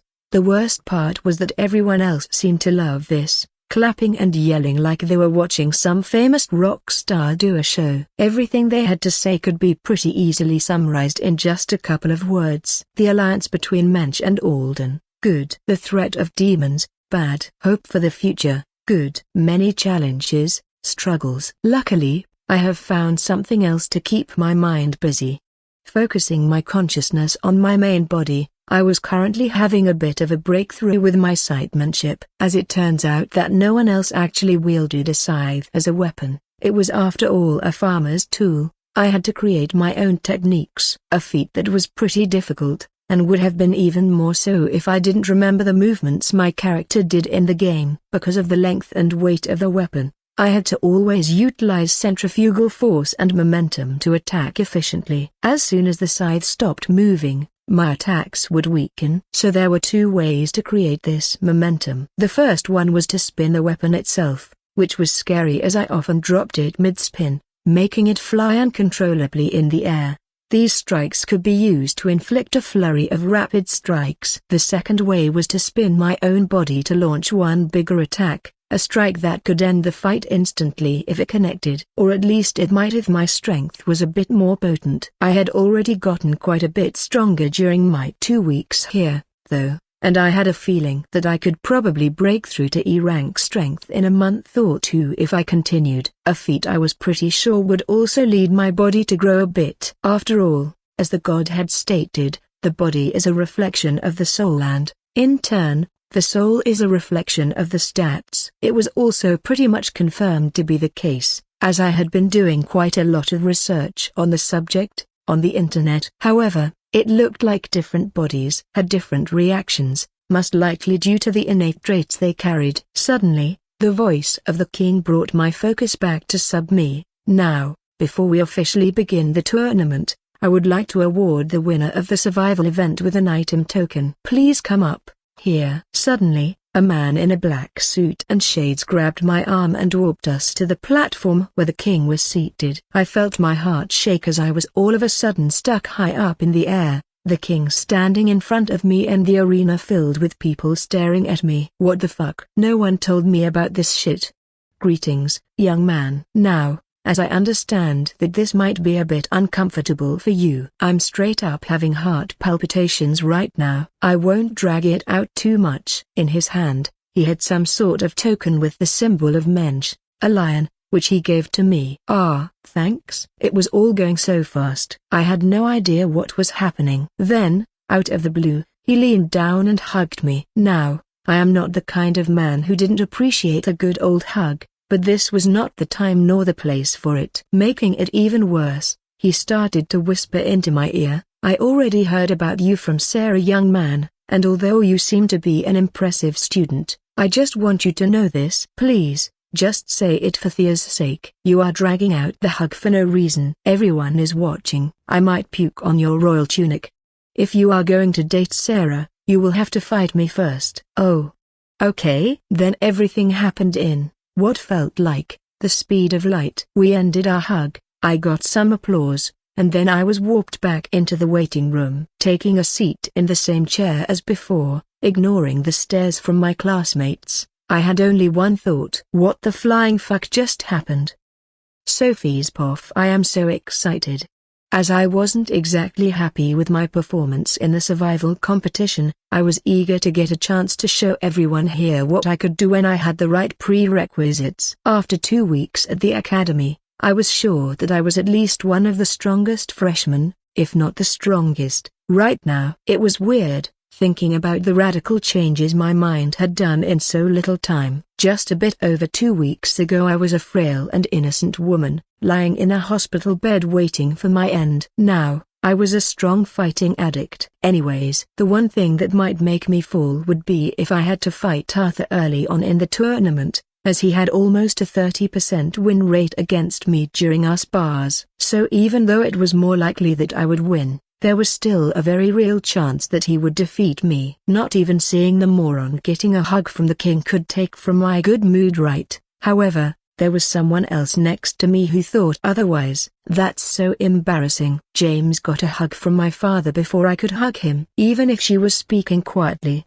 my heightened dragon senses had no issues hearing the smitten maiden, but as a good friend, I chose to ignore him. Anna, however, did not. PFFT. Sarah, you are such a virgin, you know that? As always, her words were rough and uncensored, always speaking her mind no matter what. For me, that was not a problem as I knew her well enough to know she didn't mean to make anyone feel bad. What are you saying? Preposterous. The sanctity of a maiden is something to be revered, not something one might base a haughty insult on. Sarah entered royalty mode as a defense mechanism, unable to cope in any other way. Though, what Anna just said irked me as well. After all, I was also still a virgin. On Earth, I did have a boyfriend, but because of my upbringing, I was waiting until we were married to do the act. Because of my illness, we never did. So now that I had gotten my youth back, as the god had made our bodies 17 years old, I couldn't say I wasn't eager to try. However, I already knew who I wanted to do it with. Arthur Luminary. Yes, Arthur Luminary was the one I was thinking about. James Jackson. Wait, what is happening right now? The voice that I heard was the female host, calling up the first combatants in the tournament. And it just so happened that my darling and the moron were going to fight first. Somehow, this led me to have a pretty bad feeling in my gut, knowing just how weird and unpredictable James could be. James, I swear to God, if you do anything weird to make Arthur feel bad, I swear I will break all of your bones. Comment 2. Vote 2 left. Send gift. Chapter 36. Ranking Tournament 3. Hey, that's us, James. We get to go first. It was like watching an excited puppy who knew that he was about to get to go on a walk. Disgusting. His bright smile, cheerful posture, and energy all made me want to puke. However, I still kind of liked the golden boy in some weird way, even though, in a lot of ways, we were complete opposites. While he had already come to a point where he would face his troubles head-on, I was still hiding from the world. When he was smiling, I was frowning. As he took up a sword, I took up my blanket to cover myself. As he was going to stand in the light, I was forced by my insecurities to stay in the shadows. Nevertheless, it was refreshing to see a person like him. A person who completely contradicted the thesis I had written on Earth. He hadn't agreed to make a deal with me in the forest, even though his mind should have actively worked for him to act for the purpose of his own self-interest. He was the exception that proved my rule.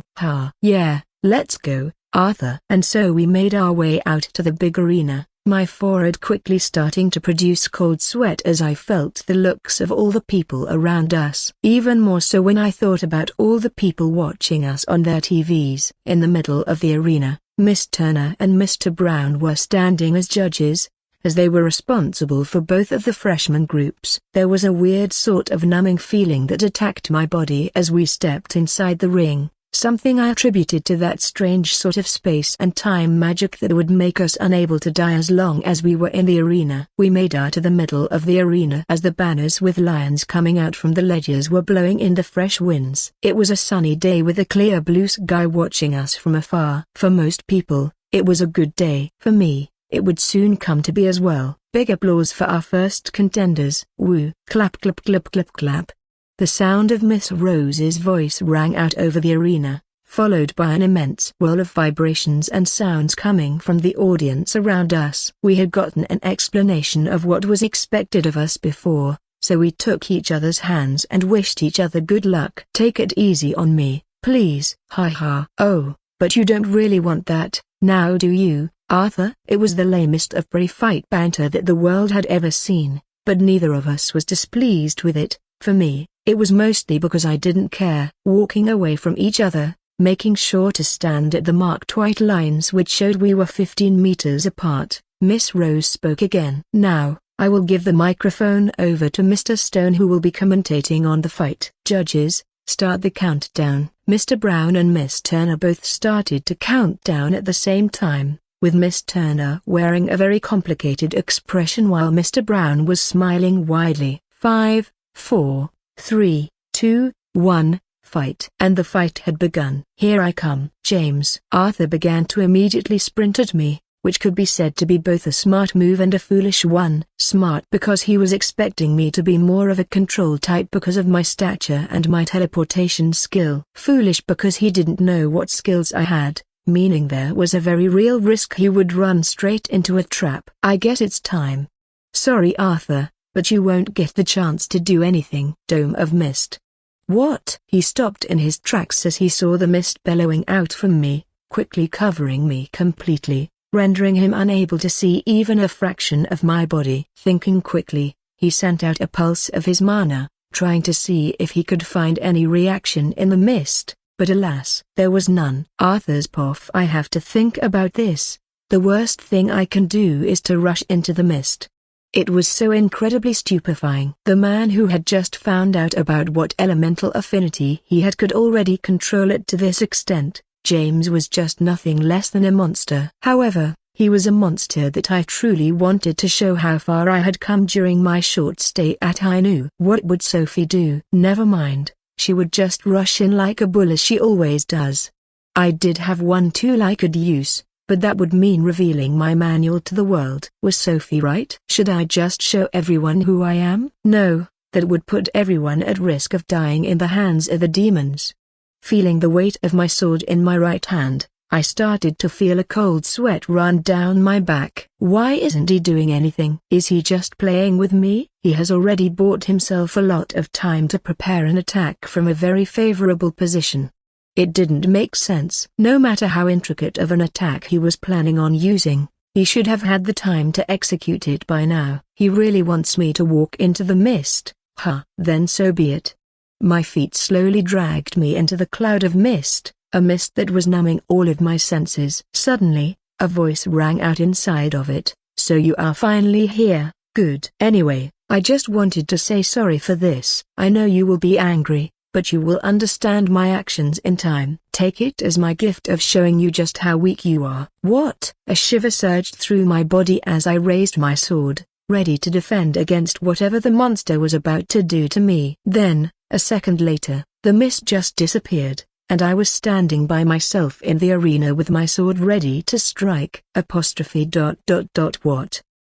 I think Arthur is the winner? James's path. Yes, I know. I'm immature, I'm a child, yada yada. That we are. But it was pretty funny though, seeing his face after we left. And we both know I wouldn't be able to not make that cliche copyright speech before ditching the place. After getting the pleasure of spouting some bullshit to Arthur, I recalled both sub-me as well as the mist covering us, making him stand there alone like a fool. I did feel a bit bad about subjecting him to such a horrible situation, a situation which, if I had to endure it, would probably end in a nice warm bath with a toaster. However, this is all for the growth of our hero. He needs to become strong, after all. Jokes aside, I knew that I should use his ignorant awe of me in some kind of way. It would be a waste not to. Thus, I played the part of the one who let him win, the one who he felt was in control but gave up the match for his sake. He was bound to become confused by my actions, and someone who is confused always searches for direction. And that need for direction was what I was planning on using in the future. I didn't have a clear vision of why or when, but being able to affect the decisions of a hero might come in handy. Closing the laptop in front of me, I planned on now watching the tournament for a while. I had more important things to do, after all. Let's train so we don't have to run away in the future. Sophie's poff, that stupid goblin. My heart was breaking when Arthur was dragging his feet from the arena, clearly disappointed that the one he looked up to wouldn't even fight him. If he knew what I knew, that James was, in fact, just a weakling who didn't want to fight, he would probably feel even worse for having idolized him in the first place. So at this point, I felt like I had to play along with whatever that dork was planning. If he didn't want to fight, couldn't he just have forfeited like a normal human being? What's wrong with that guy? My nails were biting into my hands as I was struggling not to scream out loud. I knew he was going to do something weird. He probably just hid in that mist, waited for Arthur to come in, and then teleported away with his stupid skill. What a nerd. Ow, Sophie. It's your turn. Didn't you hear, or were you stuck thinking about that lover boy of yours? Anna had punched my shoulder in an attempt to bring me back to reality, and it appears that I must have zoned out to the point where I missed when Miss Rose had announced the next set of students, which I was one of. A bit embarrassed because of my blunder, I stood up and made my way out to the arena. Woo! The cheers of the audience lit my fire once more, my whole body tensing up in anticipation of what I was about to experience. I loved it, being the center of attention when I was about to show everyone what I was able to do. It didn't take long for me to reach the middle of the arena where my opponent was already waiting for me, stretching his hand out with a creepy, but still somewhat sweet, smile on his face. Hello, beautiful lady. Let's have a great match. Chapter 37, Sophie vs. Brad. Brad's smile sent shivers down my back, and although I understood that he was probably just a young man afflicted with a little bit of a crush, it made me extremely uncomfortable. Still, took his hand and replied with a polite smile, "Yeah, let's have a good match." Having finished the traditional pleasantries, we walked in opposite directions, making sure to reach the white lines on the ground. As Miss Rose was talking a bit, entertaining the audience, Brad brought out his huge mace and I took a breath to ready myself. It didn't take long before our teachers started the second countdown of the day, 5, 4, 3, 2, 1, fight. Both of us started to circle our way forward, keeping our eyes on each other to try and gain as much information as possible. Brad was an incredibly muscly, bald man and the mace he was carrying was a clear sign that he, like me, was a close combatant. I also assumed him to be more strength-oriented than most, as that would explain his weapon of choice. There was also the fact that James had already clearly shown that he had, at least to some degree, mastered his element, so there was nothing that said that Brad couldn't have done the same, meaning I had to be ready for elementally enhanced attacks as well. After a couple of seconds of slowly inching closer to each other, it was as if we both recognized how silly we were acting. We weren't tacticians, nor were we magicians or archers, we were warriors. Hup. So we both dashed forward in sync, our dance starting with him launching an overhead attack at me. It was, relative to the size of the mace, a pretty fast attack. Still, it was nothing that I couldn't dodge, yet I chose not to. I wanted to know just how powerful his attack was. Therefore, I quickly transformed my hands, not caring about showing my powers to all the people watching, and caught the attack. Bam. Ugh. It was heavy, much heavier than any attack Arthur had thrown at me during our spars, but I could take it. Noticing that his mace wasn't moving anymore, Brad's face lit up into a bright smile. "You are so strong. If things don't work out with that love interest of yours, please do give me a chance." Not wanting to humor his flirting, I redirected the force of his attack to the side, throwing him off balance. Before he could steady himself, I kicked him in the stomach, pushing him back a couple of meters. However, he didn't seem to have taken much damage at all, As he just straightened his back and rushed at me, he started to swing his mace wildly, making sure he still had some degree of control as he started to pressure me. Bam, bam, bam.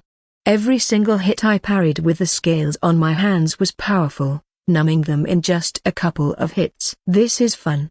It was my first experience fighting someone with a similar style to my own. Granted, I had only really fought Arthur and Peter so far, with Arthur having a very artistic swordsmanship style and Peter being Peter. Knowing I couldn't find an opening like this, as the man who was almost as tall as I never stopped swinging his mace, I activated Draconic Strength. When I felt my body filling up with power, I knew I had started a timer for how long I could fight. Draconic Strength was an amazing skill, but it did have one very severe drawback: it drained my energy very quickly. This meant I had just made the decision to try and end the fight as soon as possible. Boom.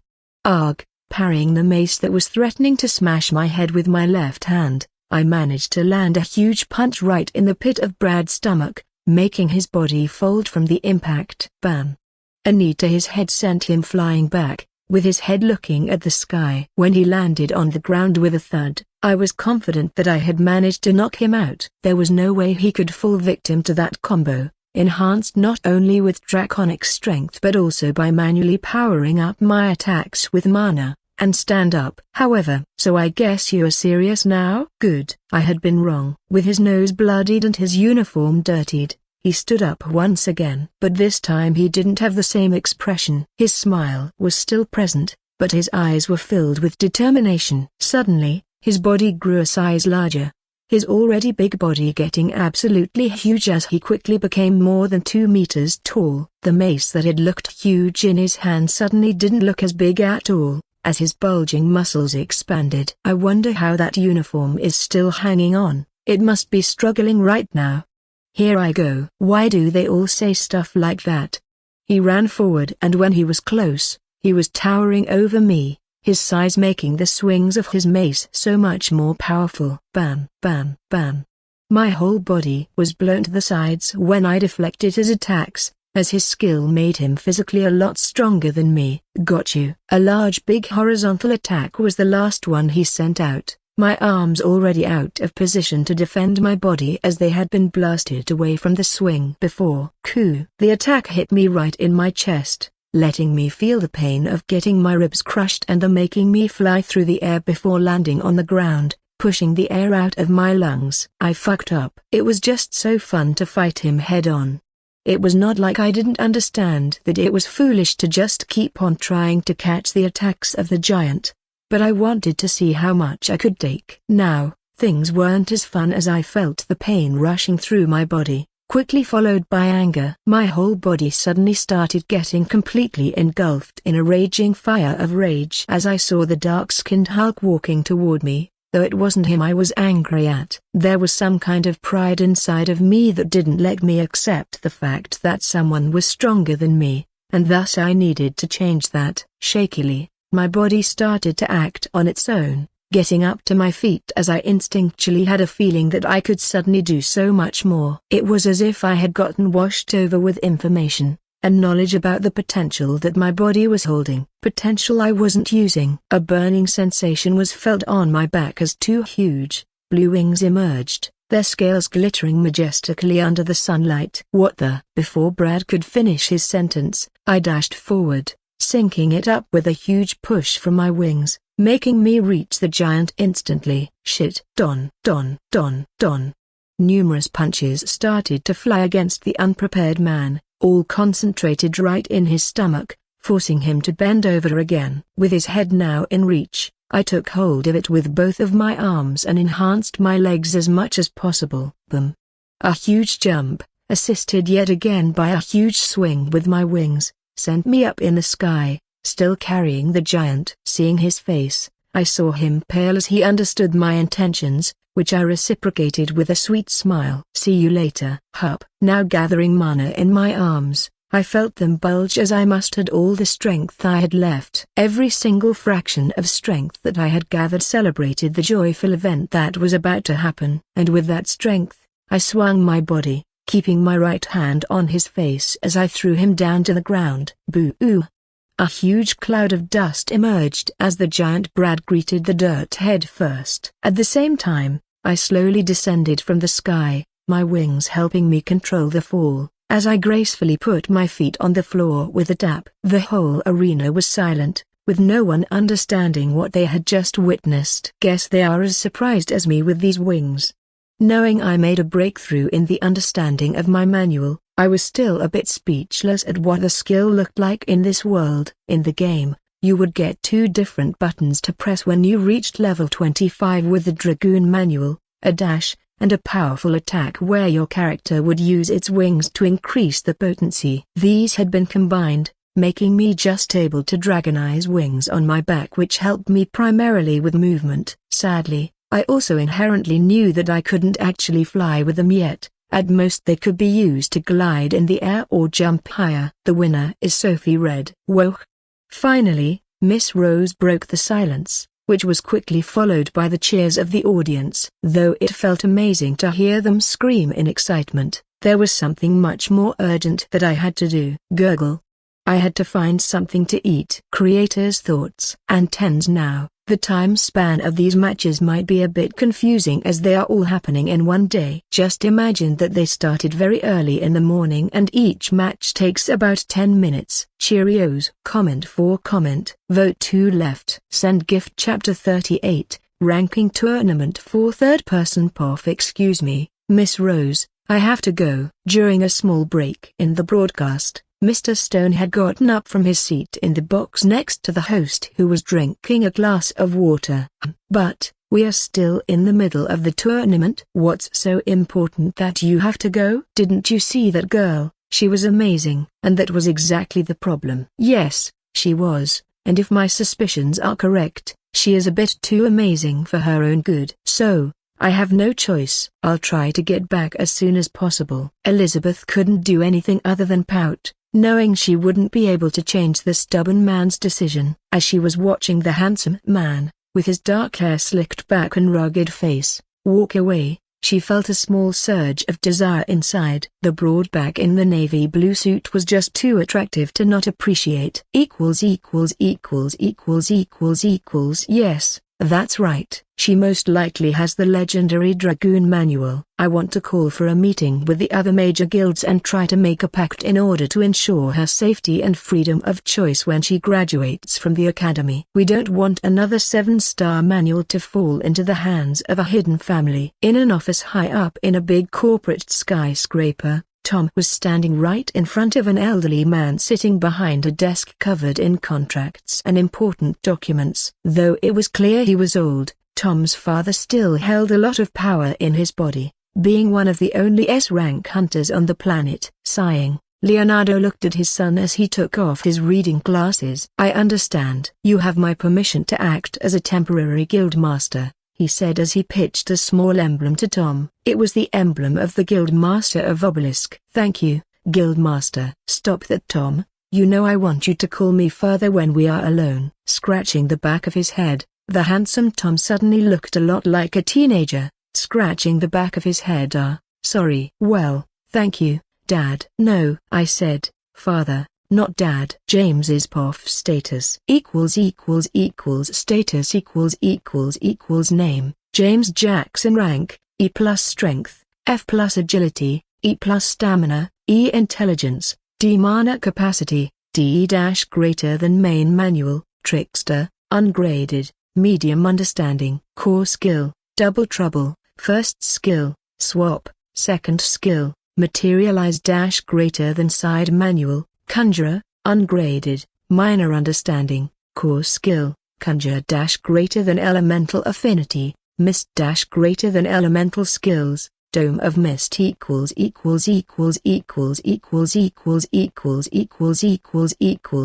the progress I had made, I couldn't help but smile. The largest contributor to my development was most definitely all the time I had spent meditating, as the mana not only helped the intelligence and mana capacity but improved the overall capabilities of my body. Although one could train with a specific goal in mind, the stats were always following one another. meaning that it was incredibly rare to see an A-rank hunter having any of their stats lower than B. Even more confusing than the fact that someone who spent all his time in the gym might get a B-rank intelligence by default, it was that his B-rank intelligence might not be as potent as someone else's C-rank. Reading the information available online was like trying to make sense of rocket science, a process that triggered my gamer mind a lot. I wanted to make sense of all of it to play optimally, trying to find the most efficient combination of stats, but, alas. The logic behind all this was that an S-rank mage who had an A in strength would a lot of the time be physically weaker than a warrior with a B-rank strength. I hated it. I hated the unpredictability and indecipherable system with all my heart. The only way I could make sense of it was to imagine every person having hidden multipliers that affected the stats. This would mean that if I,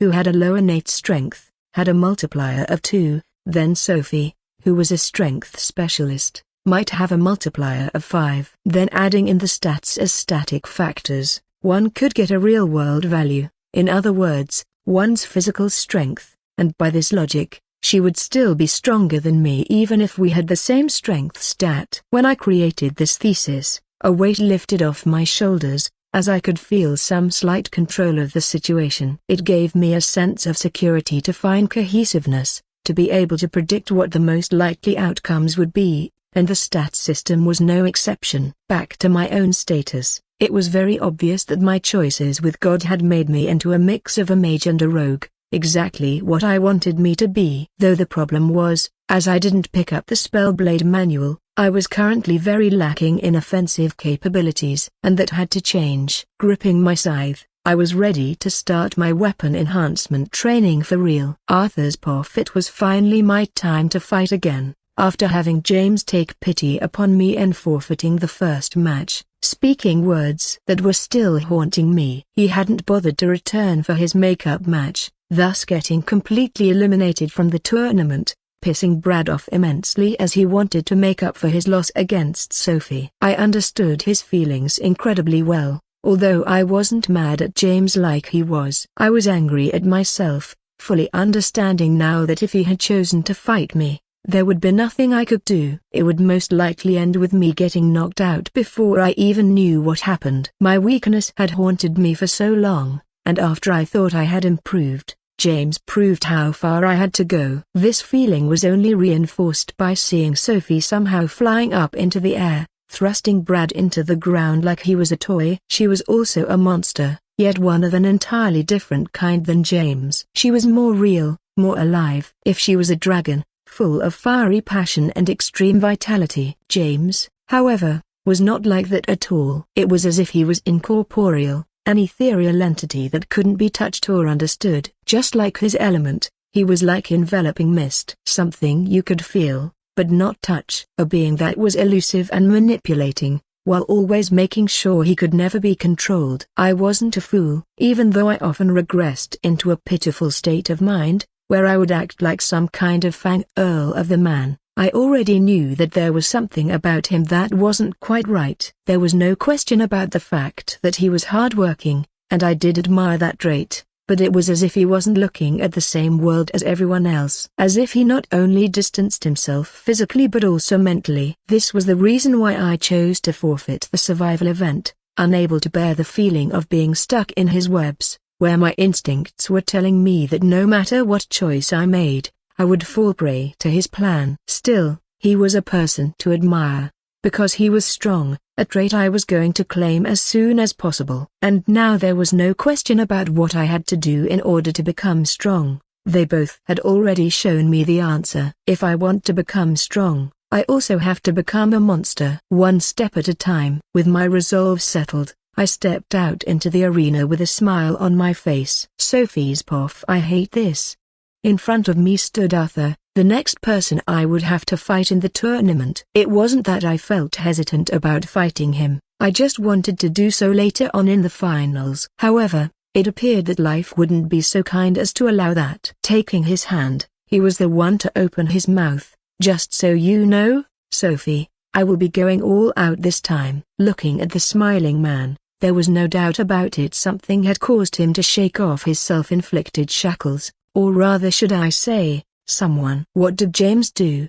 Even though I was angry at James for doing something weird to my darling, there was a part of me that was happy that the goblin had somehow managed to convince him to start using the power he was born with, a power he hated with all of his being. Tightening my fingers around his hand, I felt my smile widening. I hope you do, because you will have to if you want to win. Both of our souls were burning with conviction and pride, none of us wanting to let the other return to the waiting room as the winner. Unbeknownst to us both was the fact that a raven was sitting behind the king on the back of his throne, looking at us with extreme interest. Its black eyes watching our every move, intent on gathering as much information as possible. James is boff, but are we sure it was a good idea to send Matt? Are you an idiot? He is us. It's not like I have put him in an automatic mode. Now, get back to meditating so we don't run out of mana while controlling Matt's body. Comment 2. Vote 2 left. Send gift. Chapter 39, Sophie vs. Arthur. As the sun had reached its zenith, our bodies were warmed by its gentle rays of light, though it was unnecessary as we were already burning bright. There was no longer a single fraction of my brain that focused on how handsome the man I was about to fight was. Instead my focus reached inwardly, feeling the slight increase in my heartbeat, how the wind kissed my untransformed fingers, as well as the rush of dopamine which intruded into my bloodstream. 5, 4, 3, 2, 1. Fight. The fight had started. Both of us rushed forward, knowing there was no point in trying to gather information before engaging in combat. We already knew each other's way of fighting too well already. Enveloping my hands in blue fire, I quickly transformed them before making use of my new skill, wings. My newly acquired pair of wings burst out of my back, destroying the second uniform shirt I had put on. Gathering mana into my right leg, I leapt forward, eager to finally start exchanging blows with my darling. Hup. Now we were finally close enough to begin our dance, Arthur seemingly ready for my increase in speed as he met me with a smile. Beginning with a light combination of punches, I wanted to test the waters before I dove in for real. Don. All of my punches were either deflected by his sword or dodged, without the man having to break a sweat. Somehow, his face appeared to be frustrated that I had decided to start slowly, as he made a face I had never seen before, a face that was twisted with anger. Danger. I made a quick retreat as my senses were screaming at me to do so, not knowing what had produced the uncanny feeling in my body, just that I should back off. Arthur's body was trembling as he suddenly started to shout at me, breaking my heart a little. Please stop, Sophie. I know you are stronger than me, but please take this seriously. Though I was only taking it easy to enjoy the fight for a bit longer, I finally understood why he looked so angry. He thought I was toying with him. My darling was thinking that I wasn't taking this fight seriously, making his already low self-esteem crumble even more. Biting my lip, I made a quick mental note to never let this happen again. I never wanted to see Arthur look like that ever again. Raising my fists, I activated draconic strength and responded to his feelings. Alright, let's go all out from the start then. Get ready. Recognizing the increase in mana in my body, the man finally smiled again, taking up his sword in position to fight. Always ready. I dashed yet again, letting my wings push me forward as fast as possible. Swinging my arm, I tried to use the momentum to my favor, which worked splendidly. As my scaly fist connected to his sword that he tried to defend himself with, he got launched into the air from the impact, his body flying in the air. Whoa. However, he somehow managed to fix his posture while in the air, making a backflip and landing on his feet. Not wanting him to fully regain his bearings, I continued my offensive, sending a barrage of punches and kicks. Don, bam, don. As Arthur was starting to falter to the pressure, his face already bleeding from a cut that my fist made after he barely managed to dodge the punch, I got that uncanny feeling again. This time, however, I decided to push through it, knowing Arthur would be disappointed if I backed off now that I had an advantage. That's when his body suddenly started shining as a surge of mana started to envelop his entire being, from top to bottom. So this is the feeling I got. He was about to activate Ascension. Before I could launch another attack in order to try and stop his power-up, He somehow caught my dragon paw in his left hand, not minding it bleeding heavily from the impact. My hand couldn't push through his strength. His skill had made him just as strong, if not stronger, than me. As I was about to take a step back to rethink my strategy, his feet were planted in my stomach, blowing me back to the ground. Gritting my teeth to ignore the pain, I spun and rose to my feet just in time to dodge the shining sword that was heading for me. Boom! A huge cloud of dust was raised when his sword hit the ground, creating a big hole where I had just been laying. It didn't take long for Arthur to reach me once again, piling up attack after attack. Bam, bam, bam.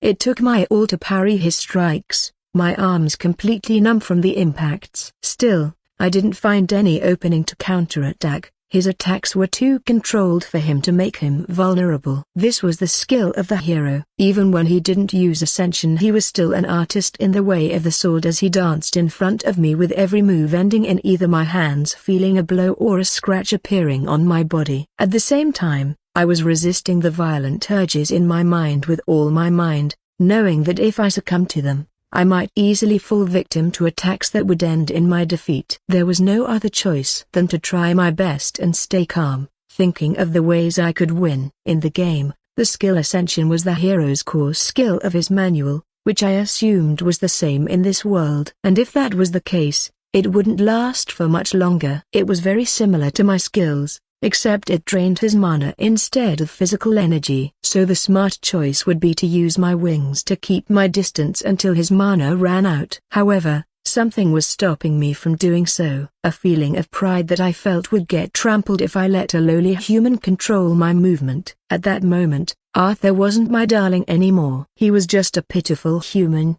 a creature who should bow to me. Arthur hadn't let up at all, still continuing his chase to make sure he would end the fight before he couldn't use his skill anymore. It was a truly magnificent skill, letting him completely overpower me who was already using both draconic strength and manual enhancement. But my pride wouldn't allow it anymore, as Arthur was making an incredibly reckless overhead attack, his sword shining with holy energy. My vision turned red. Don't fuck with me. Bam! In a matter of seconds, I had managed to blow his sword to the side hard enough that he lost his grip, rendering his attack useless, and put my draconic hand around his neck, lifting him up from the ground. At the same time, I understood why Arthur had decided to make such a reckless attack as his skill dissipated. Shit. You really are strong, Sophie. Why, thank you. Now, do you surrender? My mind was elated at seeing the human who had overpowered me suddenly end up in my hand due to his overconfidence, unable to break free, but my heart was screaming, wanting desperately for him to forfeit so I didn't have to end this by taking his artificial life in the arena. He just smiled at me, confirming the fears of my soul. Surrender? Didn't you tell me to never give up? Seeing the pale-faced Arthur, with determination still burning in his eyes, I steeled my heart and acknowledged his desires. Okay, I'm sorry, but this might hurt a bit. Splurt.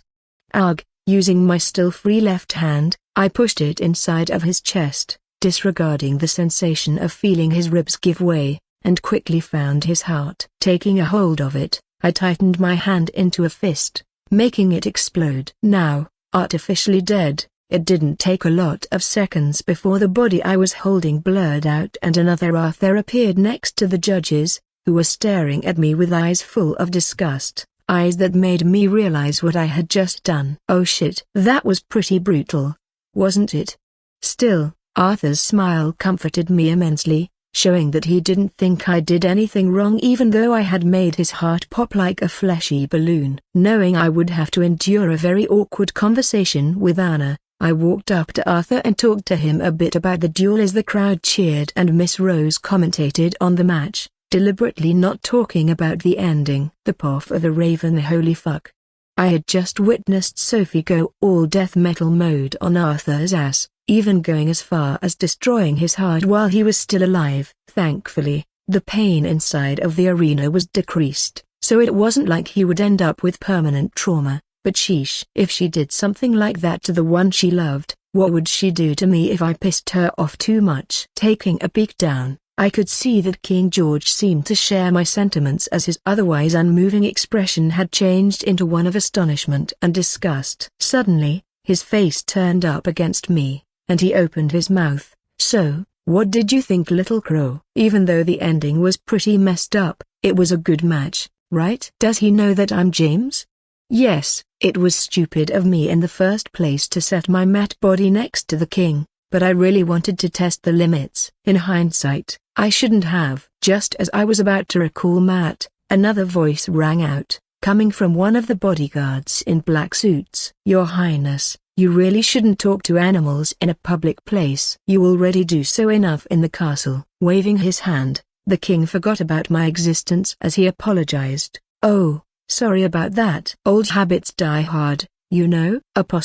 Chapter 40, Ranking Tournament 5. So, did it feel good to finally reach the heart of Arthur? PFFT. Shut up, Anna. Geez, fine. Just don't go all Demon Lord on me. PFFT. Ha ha ha. Currently back in the waiting room, I had expected my classmates to distance themselves and stop socializing with me, but I was wrong. Although most of them appeared to look at me with some slight hesitation in their eyes, they relaxed when they saw my embarrassed expression. Then, there was also the fact that Anna was teasing me relentlessly, showing the others they didn't have to be afraid. It was mind-boggling to see the petite girl that I had assumed to be shy and timid act like this as soon as she got comfortable. Most of my worries after the duel had already gone away after I talked to Arthur, who clearly didn't hold any grudges. In fact, he seemed to feel great having let go of his own restrictions, using the Sword of Light manual. Also,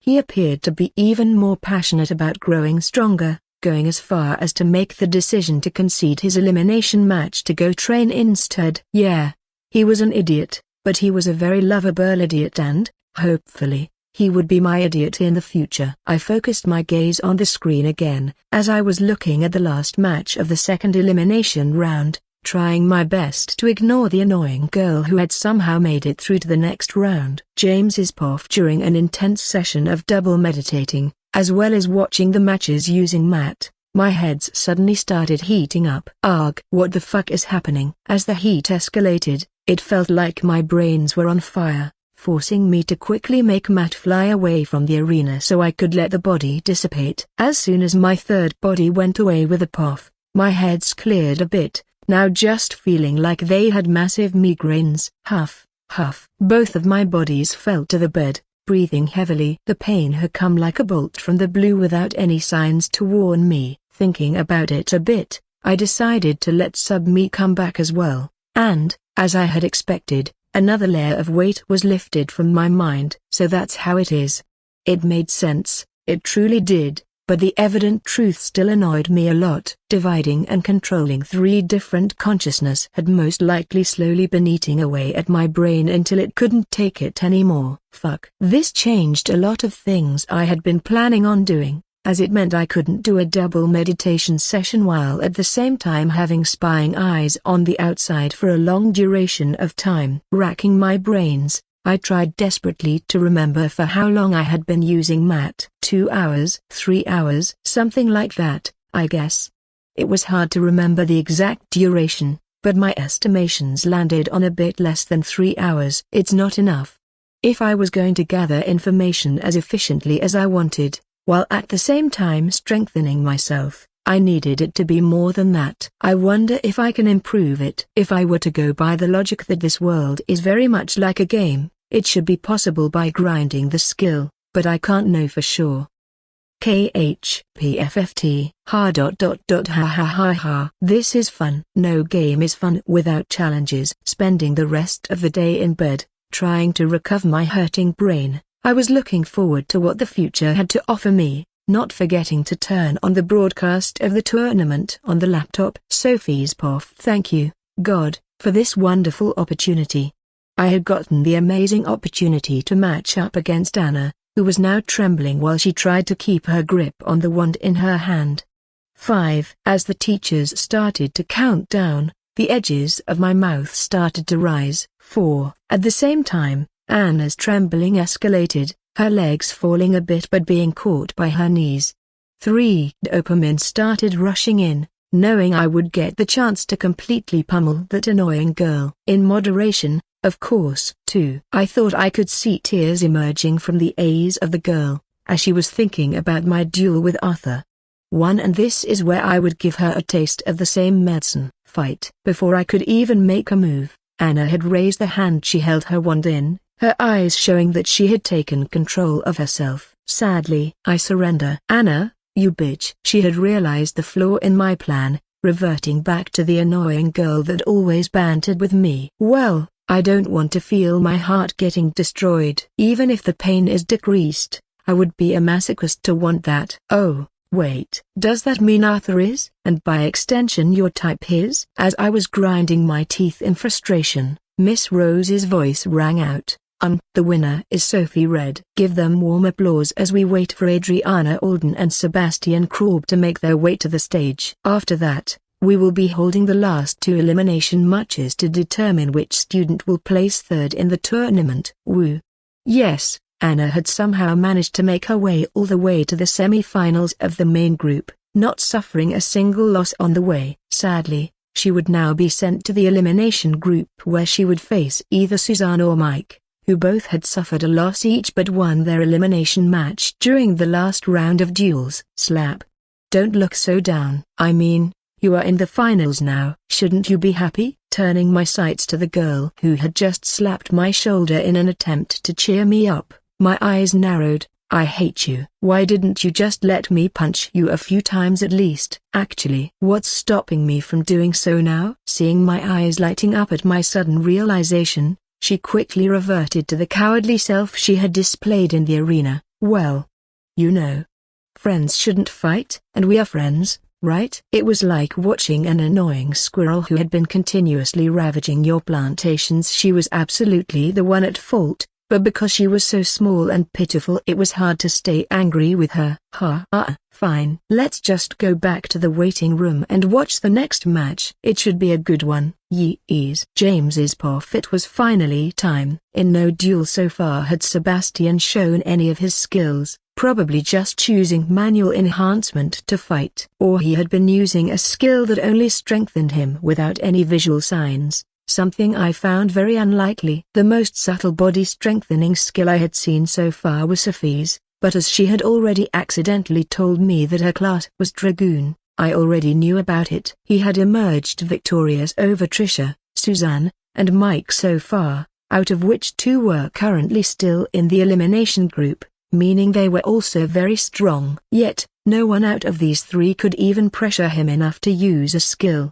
He had just skillfully overpowered them with his spear. It irked me badly that I couldn't get a read on what manual he had, a wave of anger that stemmed from, as always, not knowing what someone could or would do. Adding on to that, the fact that he almost never spoke couldn't give me a clear read on what sort of person he was, making it hard to know how to approach him. He was the sort of person that triggered my anxiety the most. But maybe that will change now.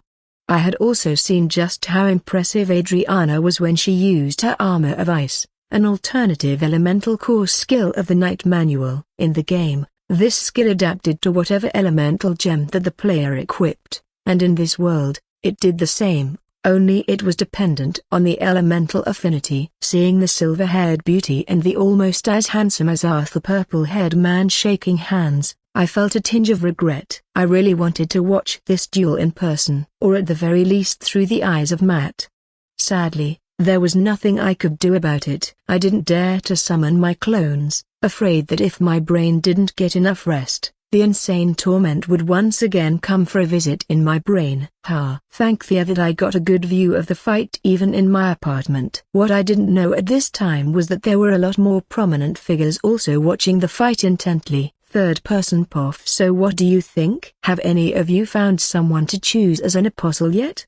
Thea said as she let her sights wander on her guests. Sitting around a large table, several figures were sitting, each and every one of them glowing in different colors, showing that they were of divine origin, watching a huge screen that showed them the duels that were taking place in Ainu. Don't you think it's too early to think of that, Thea? They are merely tadpoles at the moment. Can't we wait for another 50 years at least? The bountiful woman shook her head. Sadly, I think you will have to pick your apostles not too far in the future. We all know what is about to happen. That is, after all, the reason why I picked my apostle 10 years ago." All of the men and women around the table seemed to realize the weight of her words, acknowledging the need of assisting the races of their world. Suddenly, another god appeared, a god who was wearing a white mask with black eyes and red stripes, his long black hair flowing down to his shoulders. "Seems like I'm still not too late to the party. How rude of you to forget to invite me." Ho ho ho ho. What are you doing here? Comment for comment. Vote to left. Send gift. Chapter 41.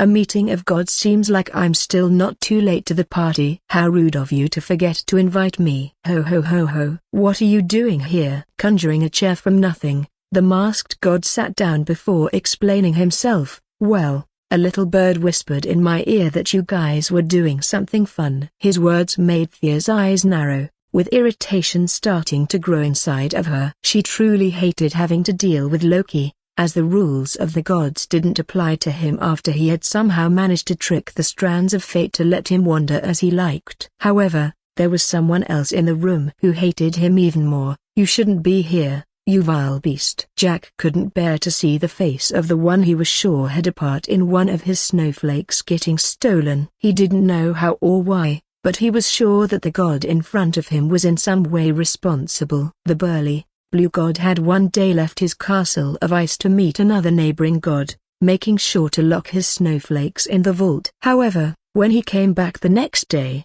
one of the three was gone without a trace. In his mind, Loki was the only god that could have pulled that off. Turning his head to the blue god, everyone in the room could sense that he was currently wearing a very cheeky smile behind his mask. "Oh, you were here as well? I thought you were still out and about, trying to find your precious golden snowflake. How I wonder where it could be." Fosh.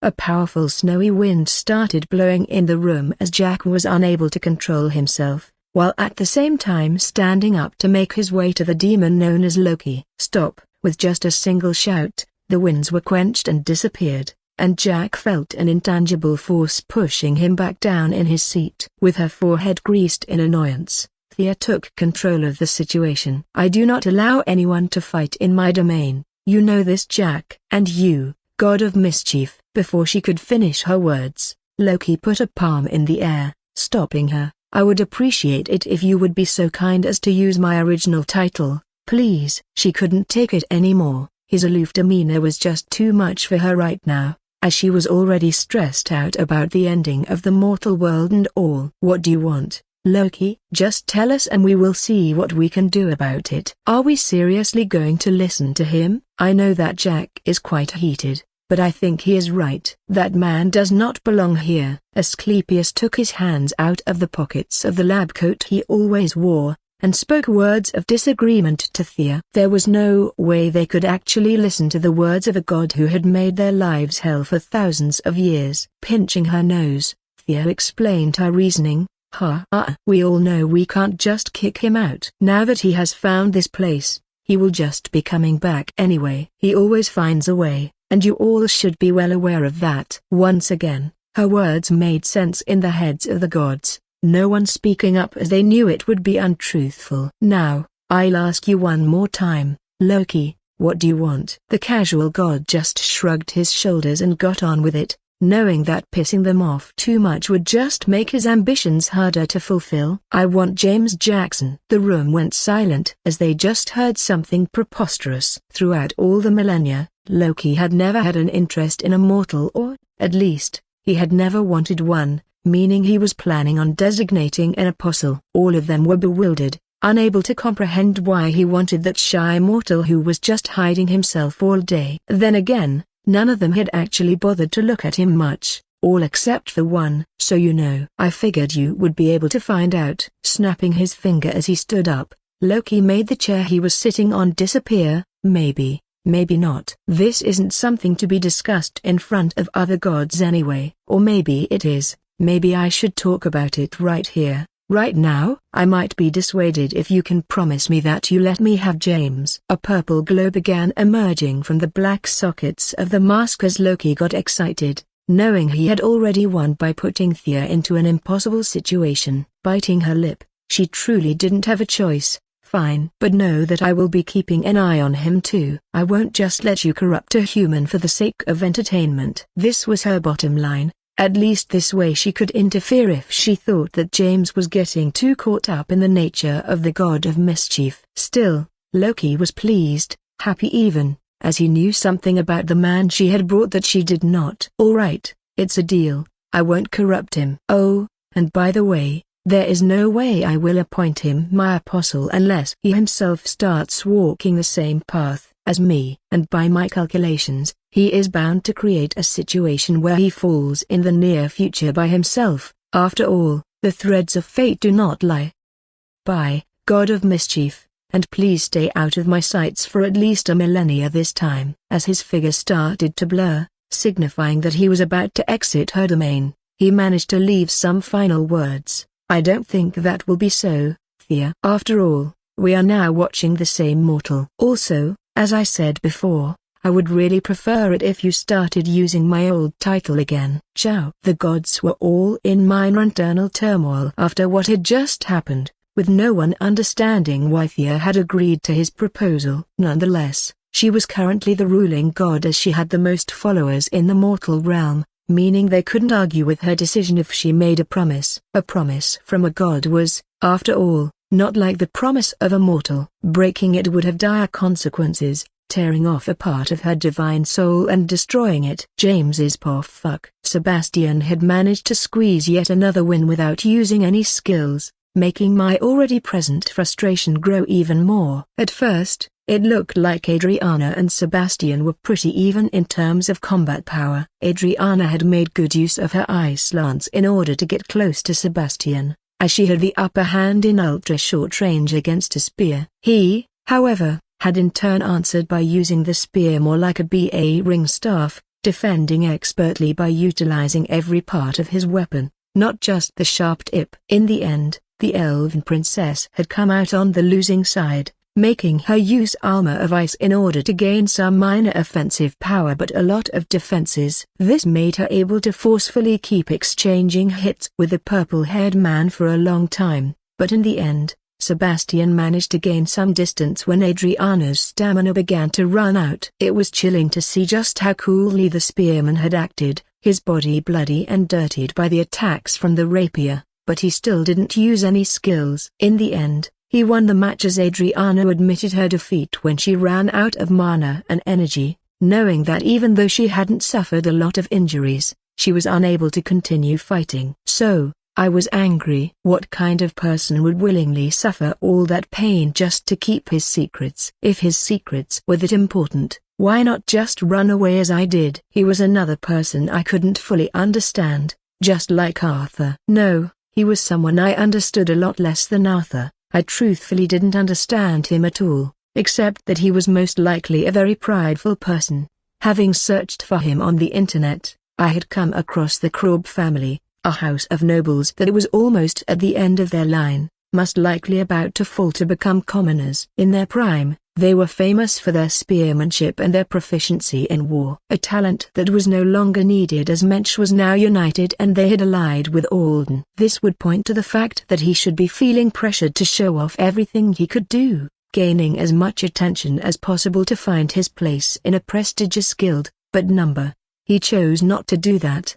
He chose to just barely win against Adriana in a very close manner instead of using everything he had. Even Arthur had chosen to reveal his Sword of Light manual, meaning he was now probably a target that the demons sought to obliterate. If even someone in that situation made the choice to fight with all he had, why wouldn't Sebastian? Sub-me, come out. I need to talk to myself. From my body, Sub-me emerged, just as angry as we both were. What was I saying? You know what I was saying. Arg. Even though I am the best company I have, I can't help but get irritated at myself sometimes. Creators' thoughts antennas now. I know that the little comedy skits might be getting a bit old, but bear with it. They do carry meaning. As always, thank you for reading my little story. Cheerios. Comment 7.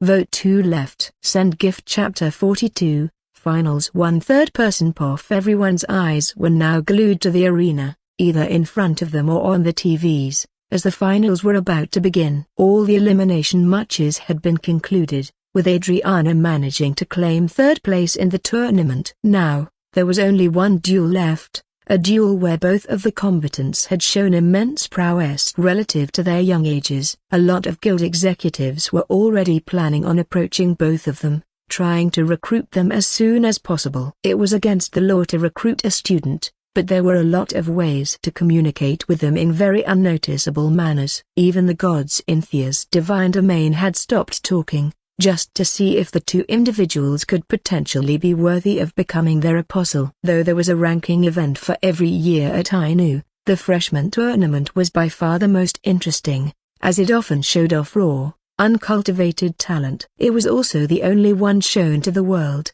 as the academy was insistent on keeping the older students' more developed power under wraps. They could have done the same decision for the freshman tournament, but because of the pressure coming from the government, with the King of Old being the main culprit, they had no choice but to make it public. After a few hundred years, it had simply become tradition, as well as a good source of extra income which the academy could use to further improve its facilities. However, there was one person, if he could be called such, who didn't watch it. Instead, the being was keeping his focus on another mortal, a mortal who was currently lying in his bed, watching the match on his computer. Sophie's Poff. This was the first time during the entirety of the tournament that I felt nervous. Standing in the middle of the same arena, just like the 3 times before, this was the first time that I realized how far I had made it. With that realization came a sense of pressure to reach all the way and claim first place in the tournament,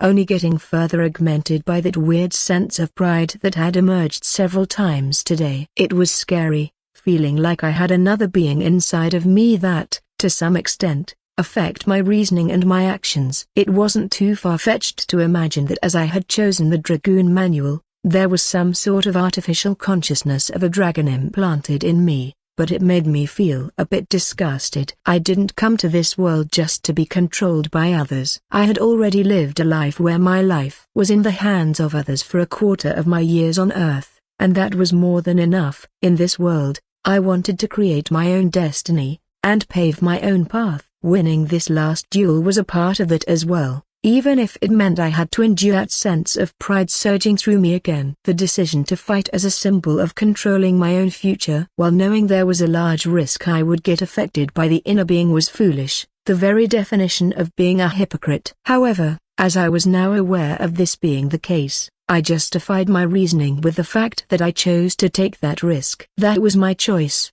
and it was my choice alone. Suddenly, my thoughts were interrupted by the loud voice of the host of the show, talking energetically as she presented me and Sebastian to the crowd. "Make some noise for Sophie Red. She is the woman who has crushed her opposition with power and only pure power, not hesitating to commit even the harshest of atrocities to win. Making use of her strange skills, she seems to take the form of a dragon, which is very much representative of her domineering aura and strong will." Woo! The audience went wild as she concluded her presentation of me, but it didn't take long for her to continue on with the next presentation that had to be made. Next we have Sebastian Crawl, the man who skillfully used his dependable spear to render his opponents unable to fight back. Sebastian is also a person with an impossibly strong will. Even as his body was ripped and torn when fighting against Her Highness Adriana, he remained standing, knowing his persistence would in time lead him to victory. Now it's time to see if his unwavering resolve can continue to last in front of a dragon. Woo! The cheers erupted with the same intensity as when she had presented me, showing that there was no underdog in this fight, no matter how much Miss Rose tried to paint Sebastian as one. Also, before we begin, let's welcome back Tom Stone, who just returned from the urgent matters he had. How great is it to at least have the finals get commentated by a rank hunter? Knowing that she was now just babbling on to create more excitement, I raised my level of focus, ignoring the upcoming applause and jubilations coming from the people around us. Now, there was only one person in my mind, the purple-haired man who would soon become my enemy, an entity I had to defeat in order to satisfy this inner desire of mine. "Now, shake hands." We took a step forward and took each other's hands. Surprisingly, Sebastian was the one to open his mouth first. Good luck. Then he just turned and started to walk to his starting position. What was surprising about this was that he had supposedly not said another word to anyone so far during the tournament, so him suddenly talking could only mean one thing, something that instantly triggered the inner pride I was trying to keep in check. That bastard. He has been thinking he was above everyone all this time. If I had been in a more normal state of mind, I might not have made this conclusion. However, right now that was the only thing that made sense in my mind, and although he had at least paid me the minimum amount of respect, a very weird thought surfaced in my mind. A lowly human thinks he is above others. Consciously, I could recognize that my way of thinking was incredibly bizarre. But somehow, it still felt so very natural. More importantly, this wasn't the time for soul-searching anyway. This was the time to fight. No, it was the time to dominate. Just as I was thinking this, the countdown started, feeling faster than ever. 5, 4, 3, 2, 1, fight. Dragon Eyes, Wings, Draconic Strength. Instantly activating every skill I had, there was no doubt in my mind that I wanted nothing more than to show that man his place. Filling the muscles of my legs with power, making the veins of my calves present themselves to the world, I rushed forward. After having leapt almost half of the way to the already prepared Sebastian, with his spear pointing towards my head, I let my wings make one powerful swing, letting me fly all the way to him. Not ready for my sudden acceleration, as he assumed that my leap wouldn't reach him, he tried his best to change the position of his spear. Alas, it was too late. My body was already too close to him, having dived in while avoiding the sharp weapon. Bam! Coup! A huge punch landed in his chest, blowing him away, making him roll on the ground as he dropped his spear. I should have followed to finish him off, a course of action that should have been natural for a fighter. Yet, I didn't. Instead, I chose to stand still, waiting for him to recover. Noticing what I was doing, he glared at me while his hands were still firmly planted on the ground. When he saw my expression, his hands clenched into first, collecting the dirt lying on the ground. You, stop talking. Get your spear. We aren't done here. My haughty thoughts had started to penetrate through my body, now appearing as words that I felt were my genuine feelings. Right at this moment, I was no longer the Sophie Red from Earth. I was now the dragoon who wanted to show an insect his place. Spit. Emptying his mouth from the blood that had been collected, his face was now finally showing a real expression. An expression of anger and frustration, as he knew that I could very well have ended the match right there and then. Slowly, he made it back to his feet, walking a few steps forward to take up his spear. Then he opened his mouth again, as his expression changed back into one of neutrality, of aloofness. Fine. Here I come. Suddenly, a dim glow emerged on his spear, imitating the color of the gray steel where it had its origin. Putting up my hands, I made myself ready to face Sebastian, who had finally decided to show what he was capable of. He dove right into the range that I thought he disliked the most, a range where he couldn't use the ranged advantage of his spear. However, knowing that I wouldn't have time to think about his actions, I quickly sent my right knee upwards, wanting to strike him in his gut as he approached. However, splurt. A sharp pain went through my thigh and, before I could see what happened, my eyes focused on the man swinging some sort of dagger like it was a baseball bat. Unable to put my hands up in time, as I realized what was happening, his spear grew longer, hitting me on the side of my head, and sending me to the ground. Thud. Gah. As I instinctually made myself ready for the upcoming assault, I heard a voice that made my already rosy vision even redder. Get up. We aren't done yet. Chapter 43, Finals 2. Get up. We aren't done yet. That human had somehow made me fall to the ground and was now mimicking me by letting me get up to my feet, not using the opening to end the fight. Gritting my teeth, I stood up as it dawned on me. We were the same, but at the same time, we were very different. Though I, as a result of the STEM manual, was feeling an immense set of pride in the context of battle and battle alone, He appeared to think of himself as above everyone else in all situations. That was the real reason for my anger, that someone had the audacity to believe that being strong was what defined one's value. It was people like him who would go on and control other people, making them do his bidding because he was strong, all while still just being human like the rest of them, like the rest of us. Fuck. I finally managed to escape that bizarre vortex of thoughts that had begun to consume me, forcefully reclaiming control of my mind. Anger was still very much raging inside of me, but now I was finally angry for the right reason, not because of the thoughts of a stupid lizard inside of me. Taking a deep breath, I prepared myself to fight once more, this time with a lot more clarity. A smile emerged on my face as I could once more enjoy the duel, a joy that I didn't want to lose. When Sebastian readied his spear, I dashed forward. When I was about to get in range, his spear elongated, firing like an arrow at me. Clang. Though I managed to parry his strike with my scales, he only made it shrink before launching the attack again. Clang, clang, clang. A flurry of spears was flying at me, all threatening to pierce my body if they were to hit. However, just like the first strike, I managed to deflect them with my hands as I kept on moving forward, albeit slowly. Noticing that his ranged strikes weren't working, the spearman gave up on using them and, instead, chose to keep his spear at its normal size. Thus, the second wave of attacks started, now not nearly as telegraphed and obvious as when he sent his spear in a straight line. Bam, bam, splurt. It was to try and keep forcing my way forward as the whirlwind of attacks kept dripping the skin of my body, even as I tried my best to parry most of them. Even more annoying was that he kept moving backward, intent on not letting me get into a comfortable range. I lacked the tools to deal with this situation, and, with my energy rapidly getting sapped away because of my activated skills and being forced to endure Sebastian's onslaught, I quickly needed to find an answer. There was the option of doing a reckless rush like at the beginning of the fight, using my wings, but I doubted he wouldn't be ready for it if I used it a second time. Other than that, I only had my fists and feet, and they were not enough to right now. Thus I had only one action left that I could think of. Clang. Bam.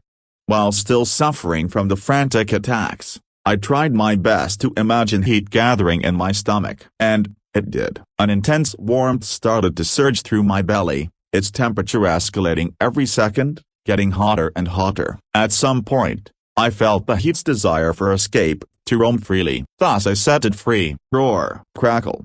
What? A bestial roar rang out from my throat as I suddenly spewed out a sea of flames towards the unsuspecting man who was just about to stab me with his spear. When the heat's shackles were removed, it raged forward in joy, happy that it got to see the outside world. Forced to cancel his attack as the fire got closer, he had to retreat, finally making an opening for me to get in range. Got you. Shit. Bomb. Unable to escape from my lunge, I finally caught the man, and a reunion was celebrated with my right scaly blue fist greeting his face, ripping a part of his cheek in the process. However, my assault didn't end there. Bomb, bomb, bomb.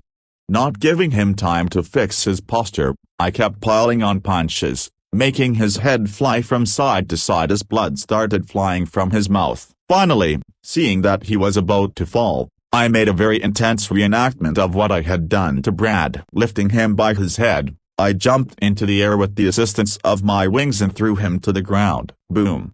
As I landed on the ground, tap, I didn't even need to look at him to know the results, and it didn't take many seconds before a brand new Sebastian materialized next to Miss Turner and Mr. Brown. The winner of this duel is Sophie, which also crowns her as the champion of the freshman ranking tournament. Woo! The whole arena was shaking because of the eruption of the biggest cheer the audience had mustered so far, signifying that this long day had finally come to an end. Ha ha ha. You did it, girl. I'm proud of you. Mr. Brown had walked up to me, praising me for my achievement, not caring about the neutrality that was supposed to be a part of being a judge. Before I could open my mouth to thank the man, he turned around and shouted at his colleague, Jessica. What do you say about treating me to that dinner tonight? I really want to celebrate that my student from the A class won the tournament. TSK. Clicking her tongue, Miss Turner just walked away, leaving the arena in frustration. Bahahaha. Well, Sophie, go freshen yourself up. You are going to get an audience with the king. After all, it was somewhat expected, after seeing that James got to speak with him, though they weirdly enough spent most of the time hugging, and got awarded an item token for his efforts in the survival event.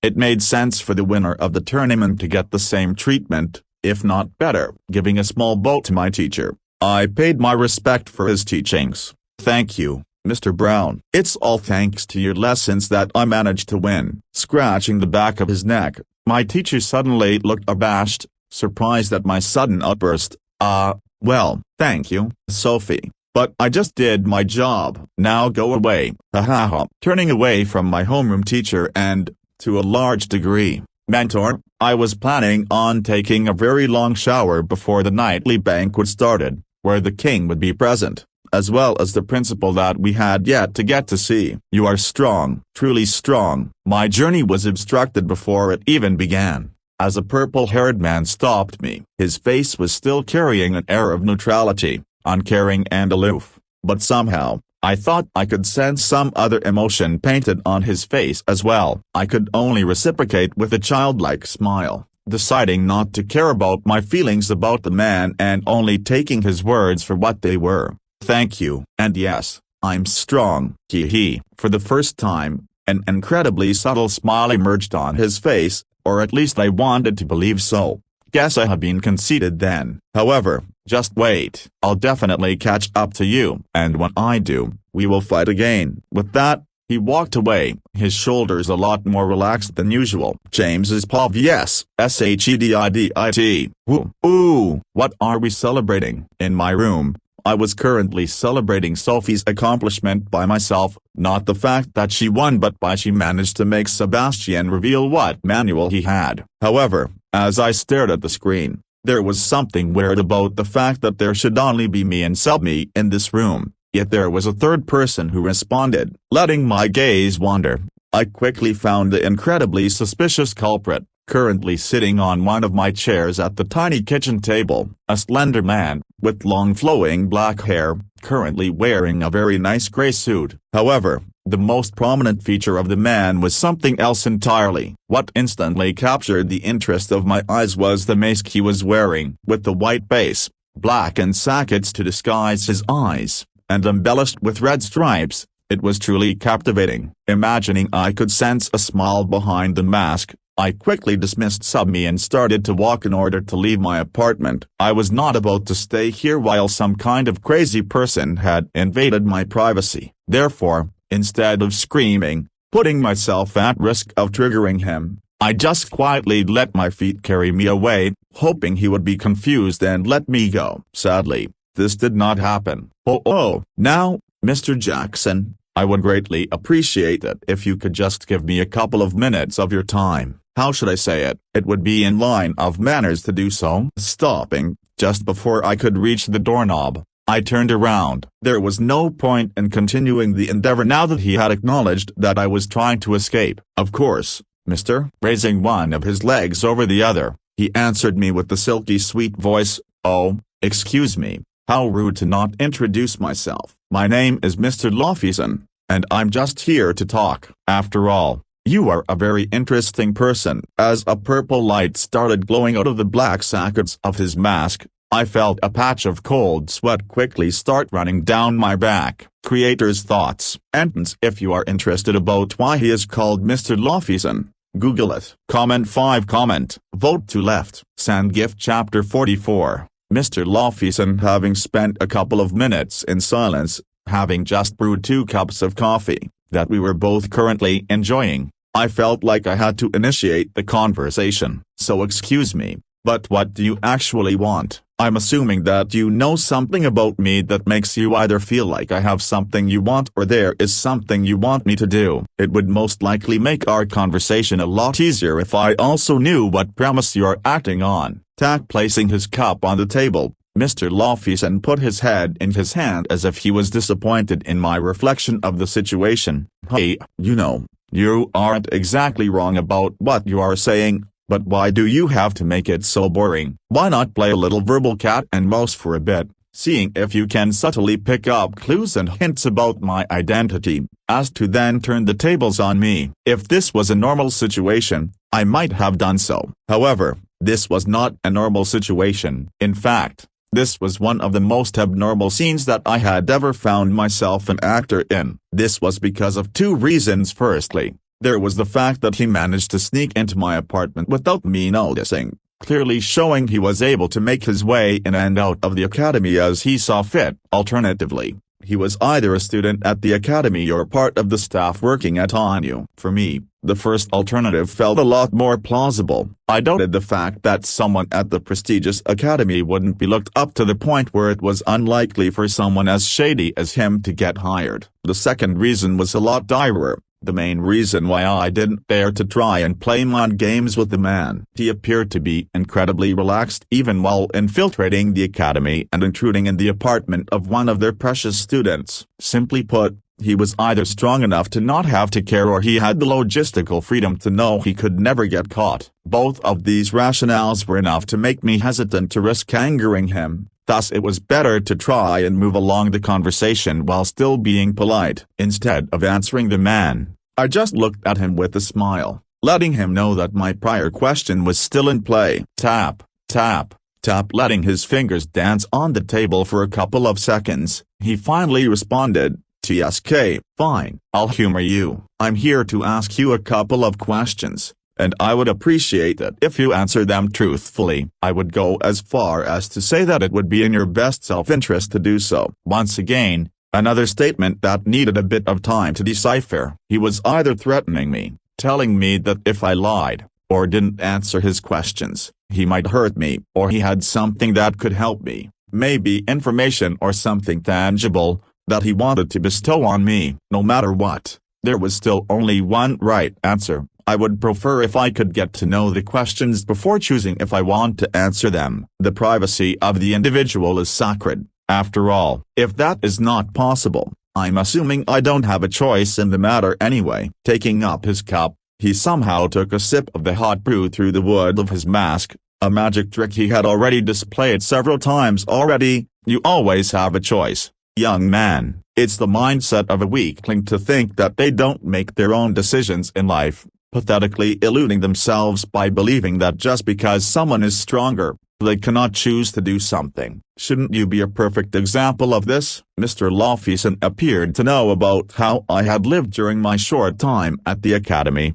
pointing to the fact that even though I was weak, I could choose to act in other ways. Shrugging my shoulders, I let out a diffuse answer. Maybe that is so. Now, as for your question, you can choose whether to answer or not. Just do not lie. Lies are boring, after all. Now, my time seems to be running out, so let's begin. The masked man was strangely excited, as his eyes glowed in purple again. Nodding my head, I confirmed that I was ready for his questions. For my first question, why did you choose the Trickster manual? Oh no. This was bad, unfathomably bad. With just a couple of words, the man let me know two things. One, which was bad but not as bad, he knew about my manual, therefore he was someone who knew exactly what weaknesses it had. The second thing he knew was a lot worse though. Mr. Lawfeason somehow knew that I chose the manual, pointing to the fact that he knew about my transmigration to this world. Of course, there was the off chance that he thought I had just randomly picked it up and chose to use it. However, there was not a single piece of available information about the manual online. Thus I had already made up my mind that it was a very unique kind of manual, not something that a commoner would get his hands on. Let's just be honest. I chose to use the manual because I thought it would be fun. That, and the fact that it is very useful. Nodding his head several times, he appeared to approve of my answer, oddly energetic about it. Good, good, yes, that's good. Now, next question. What is your purpose? Luckily, his next question was a lot easier to answer. There was no underlying information that had to be analyzed this time. First and foremost, I want to survive. Secondly, I want to enjoy this life as much as possible. He wasn't quite as fond of my answer this time, clicking his tongue. TSK, a bit disappointing. To survive, that's not fun. I guess it makes a lot of sense though. You're just a hatchling right now, and hatchlings have to grow before they can take flight. After a short time of mumbling, he finally looked at me again, his third question at hand. For my last question, why do you hide? Why don't you fight? I'm not exactly unhappy with how you are dealing with things, but, as a trickster, there is a big boon in showing off your power every now and then. Another easy question to answer, an answer I didn't have to think about before opening my mouth. I hide because I'm weak right now, biding my time in order to grow as fast as possible. Bam. Inverted question mark TMS TMF TMF TMF TMF TMF TMF TMS TMF TM exclamation mark. Suddenly, an invisible force started weighing down on me, feeling as if I was on the bottom of an ocean. The devil in front of me exuded an endless amount of pressure as the room was illuminated by the intense purple light coming from his eyes. F apostrophe F apostrophe F Z F apostrophe F S F Z F Z F. His voice sounded like we were suddenly in a deep cave, echoing inside of my mind, relentlessly tormenting my ears. Gritting my teeth, I managed to squeeze out an answer, defying the pressure that was pushing me down. Fine, I'll answer. The pressure faded, disappearing as quickly as it appeared. Leaning back into his chair again, Mr. Lawfeason relaxed a bit. Good. Now, go on then. Time waits for no one. Oh, except for that one time when I managed to trick him into believing he would get to go on a date with Aphrodite. Not minding his stupid antics, as I had already gotten a pretty clear idea that he wasn't a normal human, I spoke the truth. I hide because I know that humans always make justice of their actions. And with this knowledge, I don't trust myself, as I am also human. Yes, the unpredictability of others was scary, frightening even. Yet the thesis that I had spent my life working on during my time on Earth wasn't about other humans, it was about myself. Clap, clap, clap. Splendid. Now that's an answer I can understand. Yes, humans are unpredictable and impulsive. They go to war in order to please gods that do not want them. They burn books containing the truths they don't want to acknowledge, and they don't hesitate in killing their own blood as long as there is something to be gained. There was not for naught that Cain killed Abel after all. Bam! The last part of his sentence triggered something inside of me, making me throw the chair I was sitting onto the floor as I stood up. Why do you know that? Mr. Lawfeason just raised his hand, signaling me to calm down. Please, sit down, Mr. Jackson. You are not yet in a position to ask me anything. If you continue to develop, then, in time, I will let you know everything. Now, I will, unfortunately, have to take my leave. Standing up, his body started to blur, slowly getting more and more transparent for every second that passed by. Just before his body was gone, he left me with some final words. Oh, please do get rid of your stupid insecurities and begin showing others what you are capable of. Of course, you shouldn't let them know the secrets of your skills, but it's unsightly for someone who might come to represent me to hide like a coward. Ciao. Then he was gone, leaving me with a multitude of questions left unanswered. Still, he did indeed give me a gift that I desperately needed. It's unsightly. Comment 9. Vote to left. Sand gift chapter 45. Banquet 1. Sophie's Paul, but can't you at least try? Hey.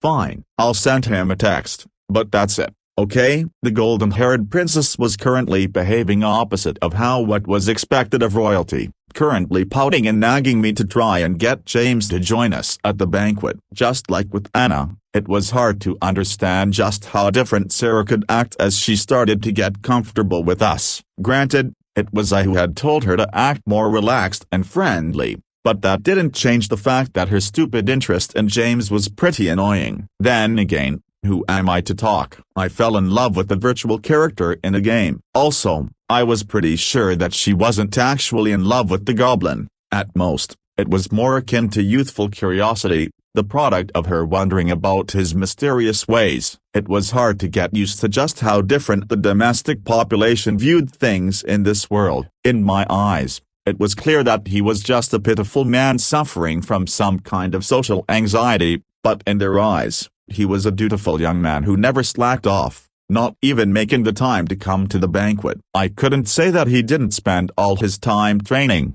because he probably did. Otherwise, there was no way that he would have already learned how to manipulate his element unless he had some kind of awakening like I had. Yes, during my match with Sebastian I had awakened the fire element inside of me, making my stomach always feel a bit warmer than usual. However, even James must be resting sometimes, like the rest of us, and yet he still chose to stay exiled, barring the times we forcefully sat down at his table for lunch. In my mind, that could only mean that there was something in his mind that hindered him from socializing. "Thank you, Sophie." The girl was beaming when I finally yielded, a huge smile appearing on her face. As much as I found her desire to get to know James more annoying, it was still to my benefit. After all, she was the heroine in the game who Arthur ended up with. After I quickly sent a short message to James, just asking if he would come, we tried to find a table to occupy. Looking around,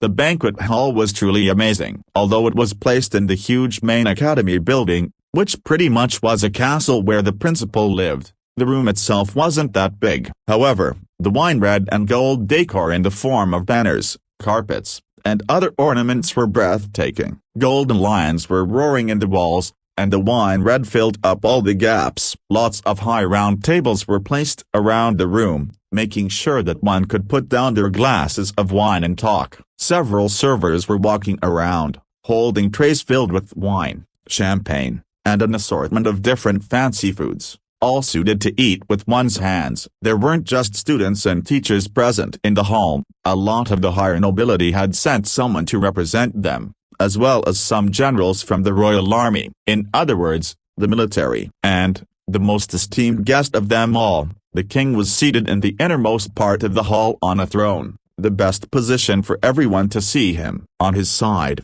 there was an elderly man, the principal of Anu. The principal was a slender but healthy-looking old man, having a full set of white hair left on his head. So in my eyes, he must be old, but not as old as Mr. Garcia, who looked like he would croak at any second. It was evident that he, the principal, was a man of importance, as he could casually talk to the king like they were old buddies, as well as because of his uniform. The teachers of Anu were a lot of the time wearing either suits or casual clothes, but here, everyone was wearing their uniforms. The teaching staff of Anu also had black uniforms with golden embellishments, but there was also a big green star present, differentiating them from the students who had golden stars relative to their year. The principal, however, wore a white uniform with silver decorations, as well as a big silver moon on his chest. Interrupting my observations, a red-haired youth came up to me, with a very fake smile on his face.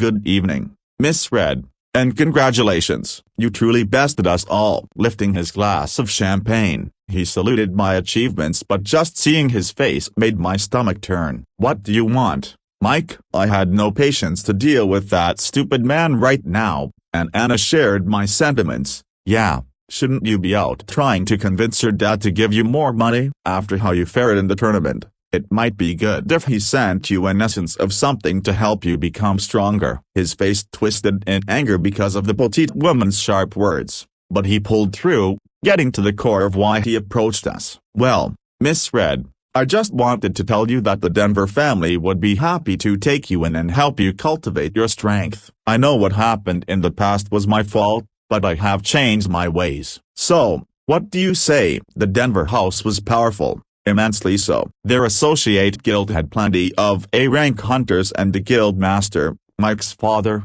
was one of the few existing S-rankers. However, I couldn't care less. "Piss off. After how you treated me and Arthur, do you think I'm going to ever join a guild that you have ties with? No shot." Not caring about sounding polite, I just refused his offer harshly, making sure he knew that there was no space for negotiation. "TSK, fine, but you will regret it. Now that the world has seen what you can do, there is no way for you to survive with help. Let's go, John." I had barely noticed that John was next to him, his very lackey-like aura hiding him from the world. As they were walking away, the sweetie that was Sarah worriedly asked me, "Sophie, are you okay?" "Yeah, I'm fine, but I could really use something to drink to calm down a bit. I'll go get us a glass of red wine then. You want mine too, Sarah? Yes please. I can't believe he had the audacity to act like that in front of the princess.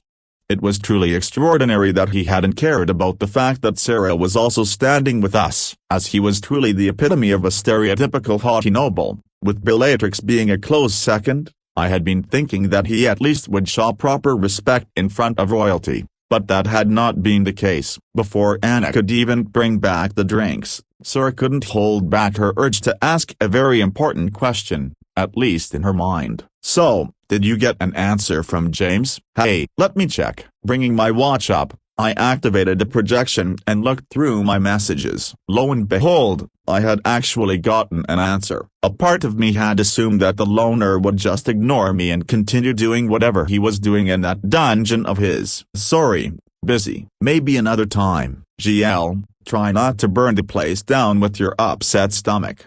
I felt my temperature rising, and not because I was going to spew fire. He had somehow managed to piss me off with the single message. TSK, what is it? Is he not coming? Turning my head down on the pouting princess, I tried my best to keep a relatively neutral face as I lied. Seems like he is about to have a breakthrough in his training. Sorry, but I don't think he will be able to make it. A sad smile developed on her face, trying her best to seem unaffected by the bad news. Is that so? Well, it's great that he has a breakthrough. I just wonder why he seems so desperate to get stronger. Isn't he already really strong, eh? Why are you asking me that? How should I know? I hadn't been ready for her sudden question, having no idea where she thought I would have a better grasp on how powerful James was. Thinking about it, I truly had no idea if he was actually weak or strong at all. He had told me that he was weak, but as I hadn't ever seen him fight, there was no way of telling if he was lying or not. Oh, I just thought you might know, as you know him best, after all. Or maybe. Ding. A small sound came from her smartwatch, and as she checked she dropped our earlier conversation completely, as she for some reason switched to her royalty mode. Sophie, it appears that my beloved father would like to converse with thou. It might be for the best if we conclude our current discussion so you can make your way there. The innocent girl was now completely gone, replaced by a proud princess bearing the pressure of representing her country. Okay, so where should I go? I'll take you there. Follow me please. Miss Red, a black-suited man, who was almost as tall as me, had come to get me, with his mission being to take me to the king to get rewarded for winning the tournament. Chapter 46, Banquet 2. Thank you for taking your time to have a talk with this old man. It truly warmed my heart to see your passion during the duels today. You are a youth with endless potential. Though, I don't know if it was necessary to make that young man's heart explode. Excuse me, Your Majesty, I didn't quite hear that last part. Ah, nothing. Anyway, it's great to finally meet not only the winner of the annual freshman tournament of Ainu but also, from what I've heard, a close friend of my daughter. It's an honor to meet you too. Even though I couldn't hear what the king had said, I had a feeling it wasn't something I wanted to hear, therefore I followed his lead and ignored it. Sitting in what looked like the combination of a lounge and an office, I was currently alone with King George, facing each other while we were sitting on couches parallel to each other. Sarah's father was quite a handsome man, his brown hair cut short to reveal a well-balanced but rugged face. Unlike what I had expected from a king in a fantasy world, he wasn't wearing anything like a royal mantle or wore pompous clothes. Instead, he was just dressed in a red and golden tunic, coupled with some black khakis. The only trait that clearly showed that they shared the same blood was their deep blue eyes. Eyes like the sky that was watching everyone from above. Hahaha. No need to be so stiff. I would much rather talk to you as the father of Sarah rather than the king of Mensch. It's rare for me to get the opportunity to take that position, so it would bring me a lot of joy if you could fulfill that small wish of mine. And just like he was saying, this was not the man who had presented a massive political speech to his people just hours ago. This was Sarah's father, wearing a huge smile as he felt happy that his precious daughter had finally found a friend. not a fake one like the nobles who tried to get in her pants or use her for their own benefit, just an ordinary friend that happened to be a bit of a savage. George took a golden token out of his pocket, the same kind that he had given James earlier. This is a token of our country. You may use this to get one of the artifacts in the royal armory, as long as it is C rank or lower. This involves weapons, armors, trinkets, and even manuals. In the case of manuals, you will be forbidden from withdrawing any tomes that are above 4 star. This is great, I think. I actually had no idea what could be found in the armory. It was something that I had no recollection of from the game at all. However, there was no way that the Royal Armory didn't have some good stuff. You will be sent a catalog with all the items that you will be able to request. If you find something you like, just talk to Mr. Brown, as he is responsible for the A class which you will continue to attend. Happiness surged through me as I heard him confirm that I would get to continue being in the A class. My spending habits had already changed immensely after seeing how much I had in my account. Having spent a lot of money on ordering custom-made clothes that fit my size, it wasn't easy to find clothes that fit me anymore at all. I had managed to find time for 2 trips to the city and, in the end, there was no store that had attires that both fit my length and massive curves. The only thing I had found was to buy male XXL clothes, but they looked like I was wearing a sheet, thus I had settled for buying a few shirts just to use as nightwear. Thank you,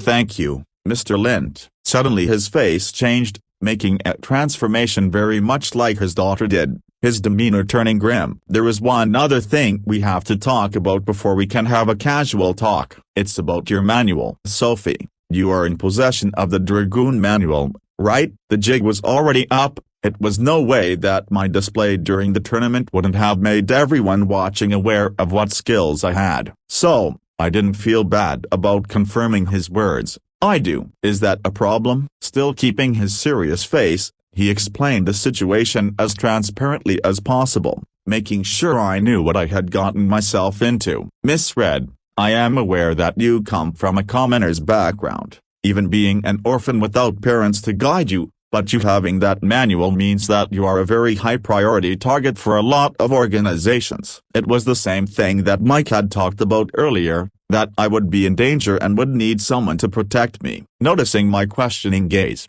George continued, the manual that you are in possession of has been lost through the ages. The only remnants of it in the present time had been regarded as myths and folktales, but today, you showed its legendary existence to the world. With his eyes slanting a bit, he leaned forward. There are a lot of ways to make someone do your biddings, Miss Red, and no one would hesitate to use you in order to get their hands on a new copy of that manual. New copy? Doesn't the tome of the manual persist through the assimilation? And how would they be able to get a new one? As I was having a hard time understanding what he was talking about, having never bothered to research anything about manuals, he leaned back again, unable to contain his laughter. PFT. Ha ha. You truly are just like Sarah told me, strong and proud, but uncaring towards the things that don't light your interest. Though I heard you also have a little bit of a weak side toward a certain boy. George, please continue with that whole manual thing. That damn princess. Ha. Well, of course, let me explain. The tomes of manuals aren't all the same. Some of them can be passed on, able to get assimilated by several different people. However, some tomes disappear after the assimilation process. The only way to get a new tome after that is for someone to reach a universal understanding of the manual and then create a new one. And I assume that the Dragoon manual would be of the latter kind. That is so. That means that you are currently the only known key to recovering the lost manual. Do you understand your situation now? Yes, I understand. That means my only realistic choice is to join a powerful faction as soon as I graduate in order to protect myself, most likely in the form of a guild. Sarah's father relaxed a bit after seeing that I already made the necessary conclusions that would keep me safe. Good. I would take you under my own wings if I could. Alas, as the king I must remain neutral as the factions keep on fighting for useless greed. Now let's talk about some more interesting things. Third person Parcel, how is the demon of Ainu doing nowadays? Oh, please, don't waste your breath my liege, let's conclude our business as we always do, as efficient as possible. The king had remained in the same office after Sophie had left, making space for the one hiding in the walls to come out. Of course, we will do so. Still, it does irk me a bit that my old principal hasn't changed a bit in over 30 years, still watching over every corner of your little playground at all times. Who knew that an ungraded manual could hold such potential? Slam. The old man didn't particularly enjoy the antics of the king, his face turning into a frown as he threw a bundle of papers down on the table between them. Please, do quiet your voice, Your Highness. As you know, I have seen many rulers come and go already. We don't need another one to fall before he manages to retire. Knowing that the old man wasn't joking, the king finally got serious as he started to look at the papers. There is no way, right? Shrugging, the principal just casually opened his mouth. I don't know. But we have already seen one miracle today. Is there anything telling us there can't be a disaster as well? Pinching his nose, George was conflicted. If the information he had gotten hold of thanks to the principal was correct, he was doomed to have to commit an atrocity that might come to save his beloved country. What should we do then? The principal's eyes narrowed. What we should do? No, that's not part of our deal. You mean, what should you do? As always, I have given you the information you look for every year, in your useless endeavor trying to gain control of the hidden houses. I'm no longer part of this. You may use this room until you have sorted your thoughts. Good luck, Your Highness. And just like he arrived, he disappeared through one of the walls in the office, leaving the king alone to try his best and sort out what actions he could make to try and make the best of this situation. He is just a kid. How can we judge him for the sin of his ancestors? It was an impossible choice, but it was the choice that Sarah's father had to make. After all, such is the fate of kings. Comment 8.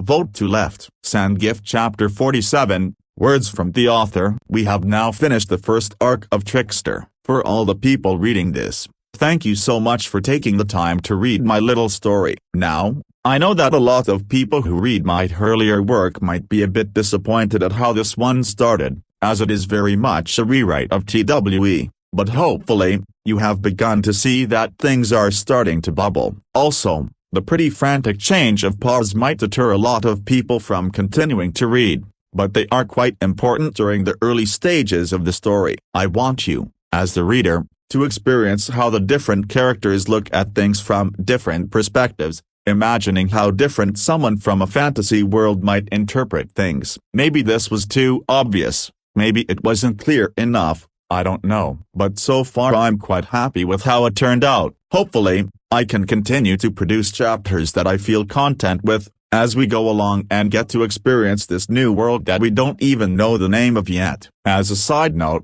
please do leave a review or throw me a couple of power stones if you have the means to do so. Just like with TWE, I would much rather have someone getting this far into the story and leave a bad review than have someone leave a good review after reading one chapter. Of course, the optimal situation would be someone getting this far and leaving a good review. As always, take care and have a good one. Cheerios. Comment 10.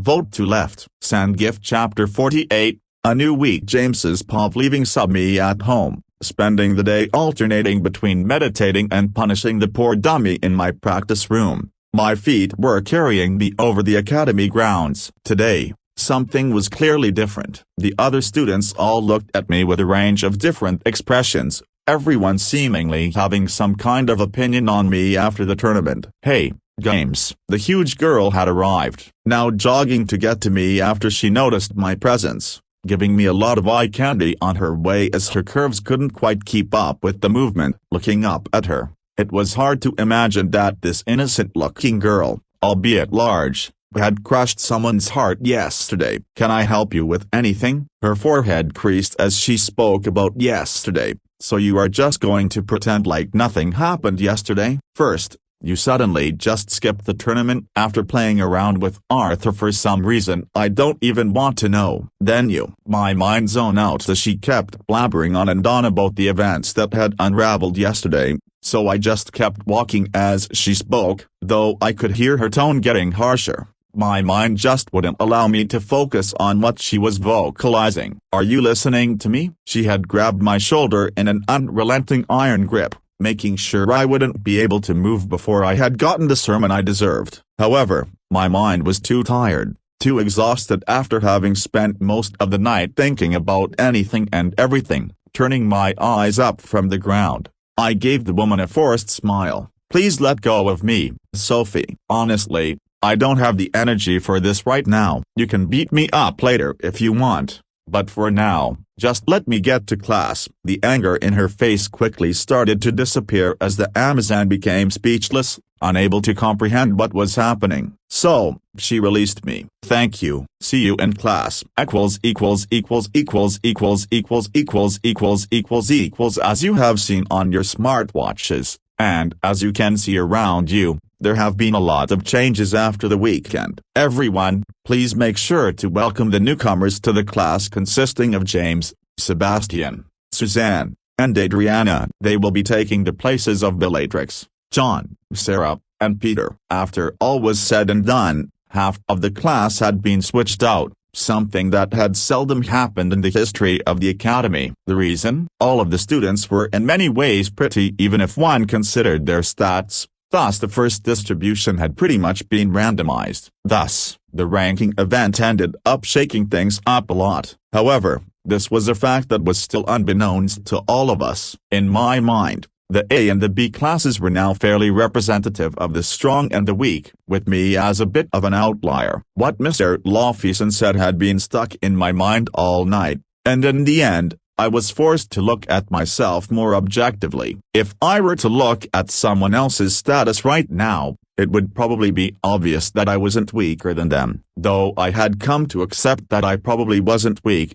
I still didn't think I was strong. If I were to duel the monster that is Sophie, Arthur, or Sebastian, I would most likely never come out on top. However, if I were to go up against Sarah, Bellatrix, or Peter, I would have incredibly good odds of winning. I still didn't want to fight anyone though, but his words had somewhat woken me up from the unsightly state I had put myself in. Therefore, I had already made the decision to go for a bit of a trip on the weekend to come. A trip that hopefully would help me shed some of that old skin of mine. "He is so loud." Having been used of the sweet voice and appearance of Miss Turner, I couldn't say I was happy about getting Mr. Brown as my homeroom teacher instead. Though he appeared to be quite an easy person to deal with, based on his warm demeanor, I still felt like it would be better to at least get to distract myself from reality by watching Miss Turner. "Oh, are we done?" At some point, he had stopped talking about whatever he had talked about and walked out of the room. As a result, all my classmates started getting up from their seats in order to get ready for the first real class of the day. Just as I was about to follow suit, one individual decided not to walk out and instead come to the desk I was seated at. "Hey, James, nice job in the survival event, though I guess it's inevitable that a commoner wouldn't dare to fight in the duels tournament. I'm still impressed." Mike had approached me, loudly praising me while at the same time insulting me, making my already weary head even sorer. It didn't take a genius to conclude that he wanted to make use of me in some way, most likely maybe wanting to recruit me to his guild because of the utility my element could bring. "Oh, hello Sir Denver. Thank you, but I'm unworthy of your praise." "Hey, what a fucking drag to have to endure this idiot again." Wait.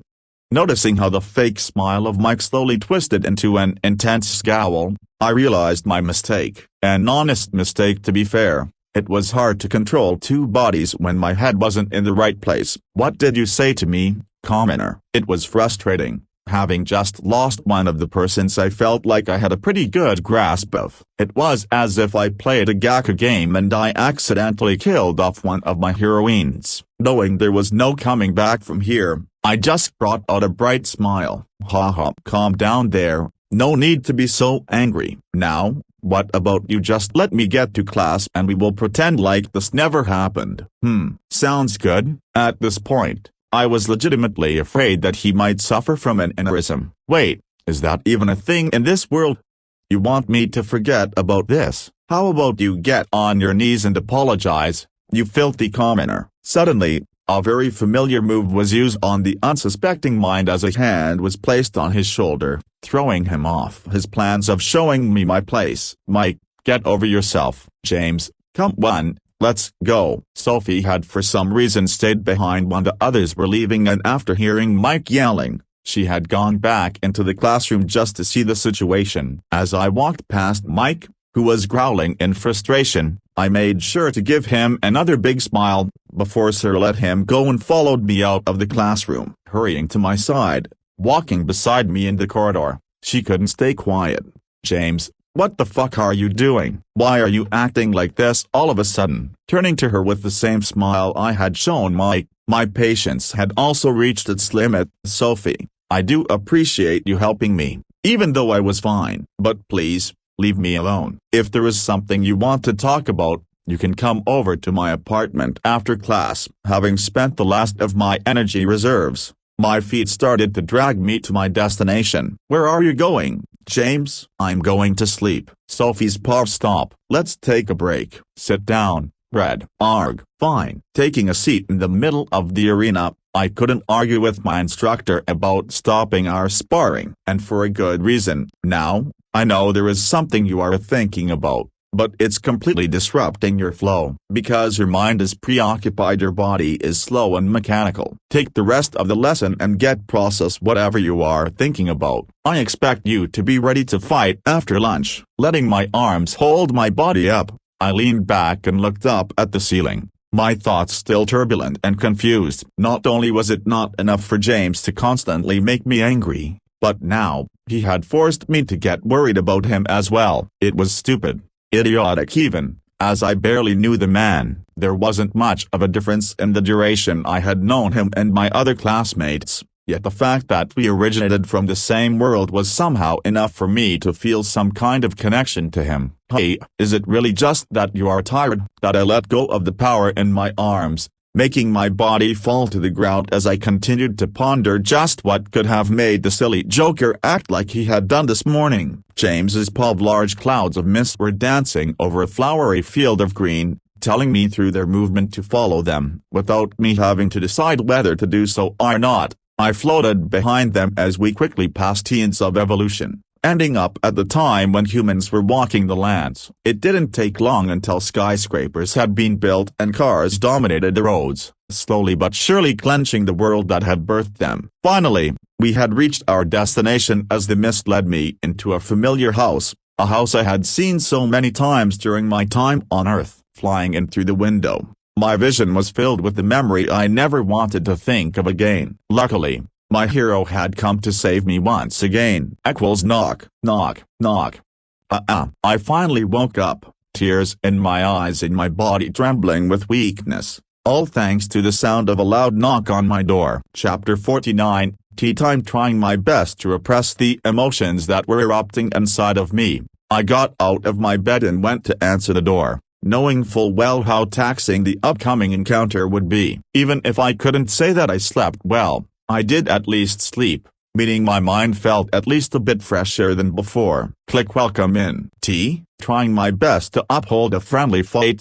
Section 8. As even though I had told her it would be fine, I worked hard to avoid getting beat up by the big woman. Of course, she hadn't hurt me to the point where I would actually get injured when we played hide and seek, but it had still been quite painful. So before she even got the chance to make a move, I had already made my way to make some tea. After all, no one could attack a person that was making tea. That would be preposterous. Noticing what I was doing, my visitor just sighed and made herself comfortable at my tiny table. It was pretty funny, me standing and staring at the electrical kettle as the pink-haired Amazon was staring at me. Sadly, it didn't take too long until it was done, forcing me to accept that I had to confront my fears as I handed Sophie a cup. Then, the most frightening thing I had ever seen happened. Gulp.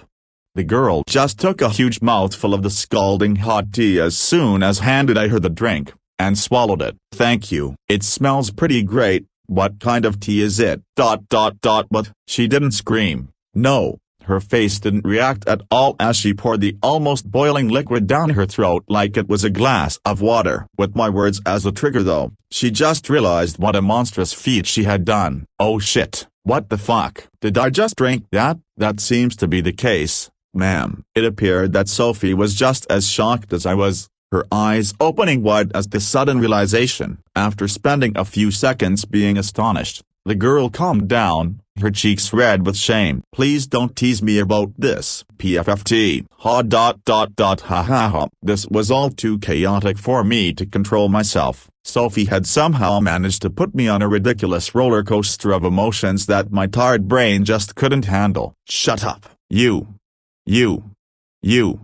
Stupid goblin. Hee. Hi. Somehow, I managed to reel myself in, slowly closing the gate of laughter that was my mouth. Finally, I could feel my mind gaining some kind of relief, the dark thoughts ending their stay in my brain and moving on. On the other hand, Sophie was just giving me a death stare as she pouted, feeling a bit guilty that the woman who had come to show me my place was currently pouting like a child, which was pretty cute. I tried to deflate the situation. Hey, I'm sorry, okay? It was just so sudden and, absurd. Crossing her arms, she didn't seem to find my apology especially meaningful. HMPF, I don't care anymore. Then the corners of her mouth suddenly rose a bit. Anyway, it seems that you did get some rest at least. I'm glad. Seeing her suddenly admit that she cared about me, I couldn't help but tease her a bit. Oh, is this like the shows I watched where the violent girl finally admits she cared about me all along? Did you already move on from the golden boy? Shut up. Why can't you just let us have a nice friendly moment for once, you stupid dungeon crawler? Almost as if forgetting why she had come here in the first place, we just continued our session of banter until she left, exiting my apartment without me getting a single bruise on my body. As soon as she had closed the door, I looked up at the ceiling and let my fake outer appearance go away, once again letting my dark thoughts consume me for a moment. She cares about me. Huh? Would she still care for me if she knew what I did? Even in this world of blood and death, isn't my sin still heavy enough for me to get shunned just like on Earth? Of course, my questions never received an answer. After all, I was alone. What do you mean you want to take the rest of the week off? Do you think that just because you got promoted to my class that you would suddenly be able to do whatever you want? Sitting in Mr. Brown's office before the first class started, I tried to make a case as to why I needed to get some time off. I do not,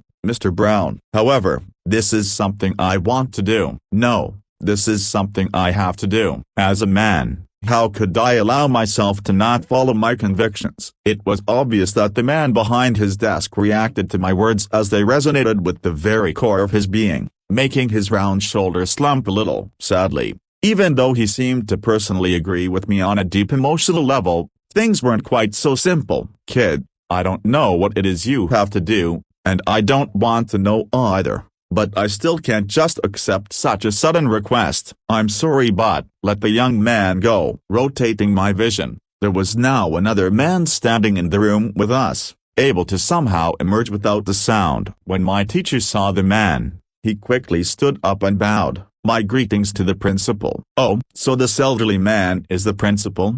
I had actually never seen the principal during my time at INU, and scanning his body clad in a white uniform, there was not a single thing I could determine about him. His old face and body were both completely neutral, almost as if there was no soul inhabiting the earthly vessel, and I didn't like it. All humans had their own set of rules on which they acted, mostly based on personalities that were birthed by circumstances and environmental causes, and these almost always shone through to at least a small degree through one's body and face. Yet, I had already found two outliers that did not do so, although one of them had already faltered, beginning to show who he was to a lesser degree. The first one was, of course, Sebastian, but his porcelain outer self had started to show cracks during his fight with Sophie, showing some of the values he found important. The man I was watching right now was the second. Even as he spoke, the inherent neutrality didn't falter at all. No need to be so formal,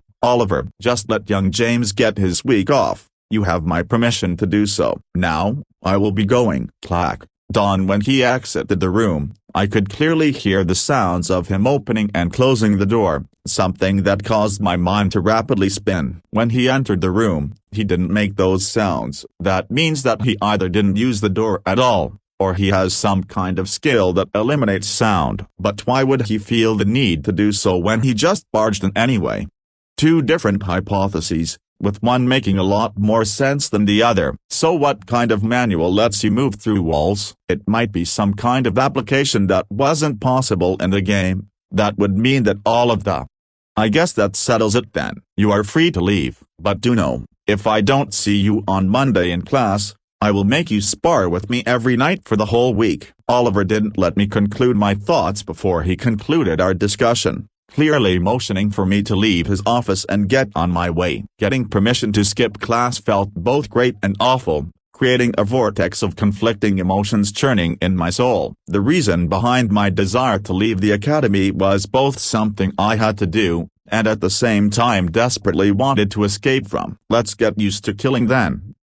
Third person Loki. Get out here, right now, or I will drag you out. In a very strange godly domain, Aya was currently searching for the man who owned the building of the office she was currently standing in. The building in question was a huge skyscraper, with Loki having his office on the highest floor, making him able to look out at nothing. There was nothing else in this domain, just a single modern office building. The office itself was also incredibly modern, with Aya standing right in front of a huge desk where a computer was planted, illuminated by the LED lamps installed in the ceiling. The walls, the floor, and the ceiling were all completely white. The god had even brought in several showcases standing on this floor showing off exclusive items that he had through less than fair means gotten hold of. Then, a blur appeared sitting in the chair behind the desk, as the masked god made his entrance, one leg crossed over the other, still wearing his gray suit. Oh,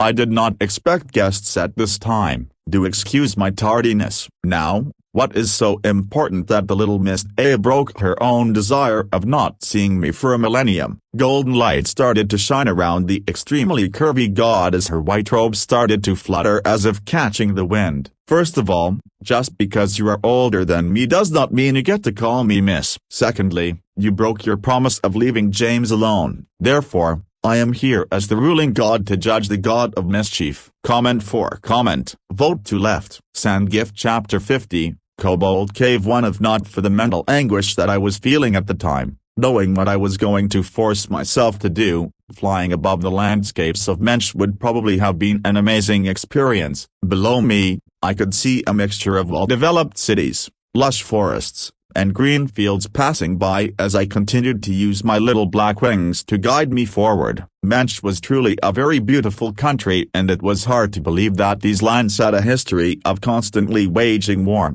as well as a number of violent internal conflicts. Feeling the warmth of the sun on my feathers, my mind was currently going through the plans I had. At first, I had been thinking of using the weekend to get to Essen, a smaller city not too far from the great city of Mensch, where I knew was located, but desperation had gotten the best of me. A sense of desperation that I consciously could determine stemmed from stress and impatience, something I quickly wanted to rid my body of. It wasn't as if this feeling had just suddenly occurred. It had been present for almost the entirety of the time I spent on Tela, the planet of this world. I had just persistently shoved it away by filling my time, never letting myself stop to reflect and analyze my own feelings. However, after Mr. Laufeysen's words, the memories came flowing back, and with them a knowing of just how much work I had left to do in order to assimilate into this world. There was no way I could continue to hide, not from other people, but from myself. As Essen came into my sights,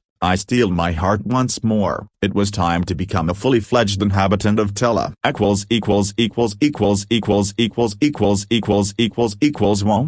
Essen was not like the great city of Mensch at all. Whereas the capital was modern, filled with skyscrapers and nights illuminated by neon lights, Essen looked a lot like I expected a fantasy world to look like. Walking on the dirt road, my vision was filled with houses made from piled up stones, wooden ends, and hunters walking around wearing armors or robes, all having their weapons close at hand. Even more surprising, Though the city was mostly filled with other humans, this was the first time my eyes got to see both the short but stout, bearded faces of dwarves, as well as the fluffy fur, feathers, or leathery skin of beastmen. The biggest difference from the city being like a village in fantasy was the fact that it was too big for that to be the case, and there were also two very contrasting buildings stretching up far into the air, one of which I assumed to belong to the Hunter Associating. This was coincidentally also the place I had to visit first, before I could make my way to the dungeon I had plans of diving. Thanks to the power of technology,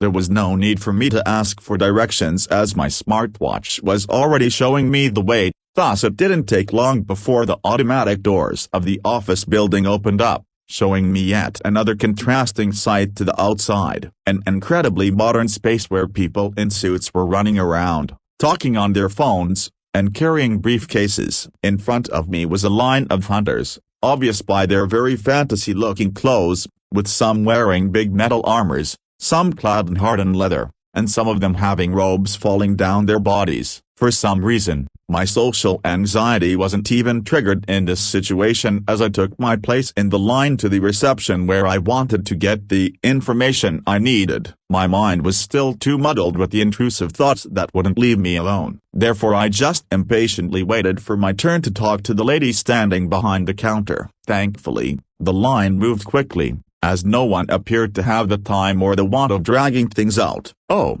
a student from YNU. What can I help you with, sir?" "I need to know if there is a way for me to get into the Kobold Cave dungeon." All I had been able to find out from the internet was that in order to do a dungeon dive, you needed to talk to the Hunters organization located in the city responsible for the dungeon, which in this case was Essen. The Kobold Cave was one of the only F-ranked dungeons close, and it was the only one that fitted the criteria that I had in mind. The young woman's face paled as she heard my question, quickly leaning forward and whispering to hide our conversation in case someone was listening. "Don't you know that the Kobold Cave is unofficially the property of the Bat Guild? Even though I would want to help you, you would be risking your life. Now leave quickly so no one finds out what we just talked about." It was a very rapid exchange. My visit to the office hadn't even taken me more than 20 minutes before I was sent away. "So, corruption is a core part of this world as well, huh?" Not like it was unexpected.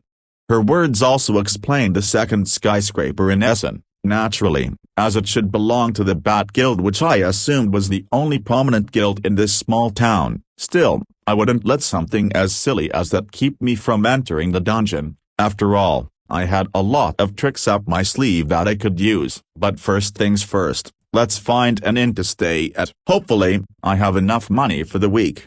Equals 700. Can't I get some kind of discount as a student of INU? The plus-sized Catwoman in front of me was ruthless, but this was the last inn in town, located on the outskirts of Essen. I had found this cozy small tavern that supposedly had the cheapest rooms in the whole town. Somehow, this would still cost me $700 just for a room, without breakfast, lunch, or dinner accompanying it. Haha. Sorry, young man, no discounts. Shouldn't you have a lot of money anyway? If you are attending INU, aren't you a noble or the child of some prominent hunter, or something? A chance. Making myself as small as possible, I found an opening to use another one of my secret techniques, a technique I call the pitiful boy who really doesn't want to spend all his money. No, I'm actually just a commoner, an orphan actually. But I'll try my luck at another and then. Turning my back to her, I started to drag my feet to the door, waiting for the voice I knew would be coming. "Wait, bingo. Come back, let's see what we can do." Now having completed a full rotation, my eyes were laid upon the fluffy woman once more. It truly did trigger my nerd senses seeing the tail coming out from under her apron, but I kept my focus on the task at hand. Pinching her nose, she seemed conflicted. On one hand, she was a businesswoman who tried her best to keep the company afloat. On the other hand, she was a mother who couldn't stand to see the pitiful young man try to find a cheaper inn as it would be a fruitless effort. She knew very well that her inn was the cheapest in Essen. That was after all one of her marketing tools. "So, how much money can you spend on a room then?" Taking out my smartwatch, I pretended to check my balance before responding. If I cut down to only eating every other day, I should be able to spend $563. There was no way I could let up on my act when the fish was about to get hooked. Even still, I didn't want to lie. Thus,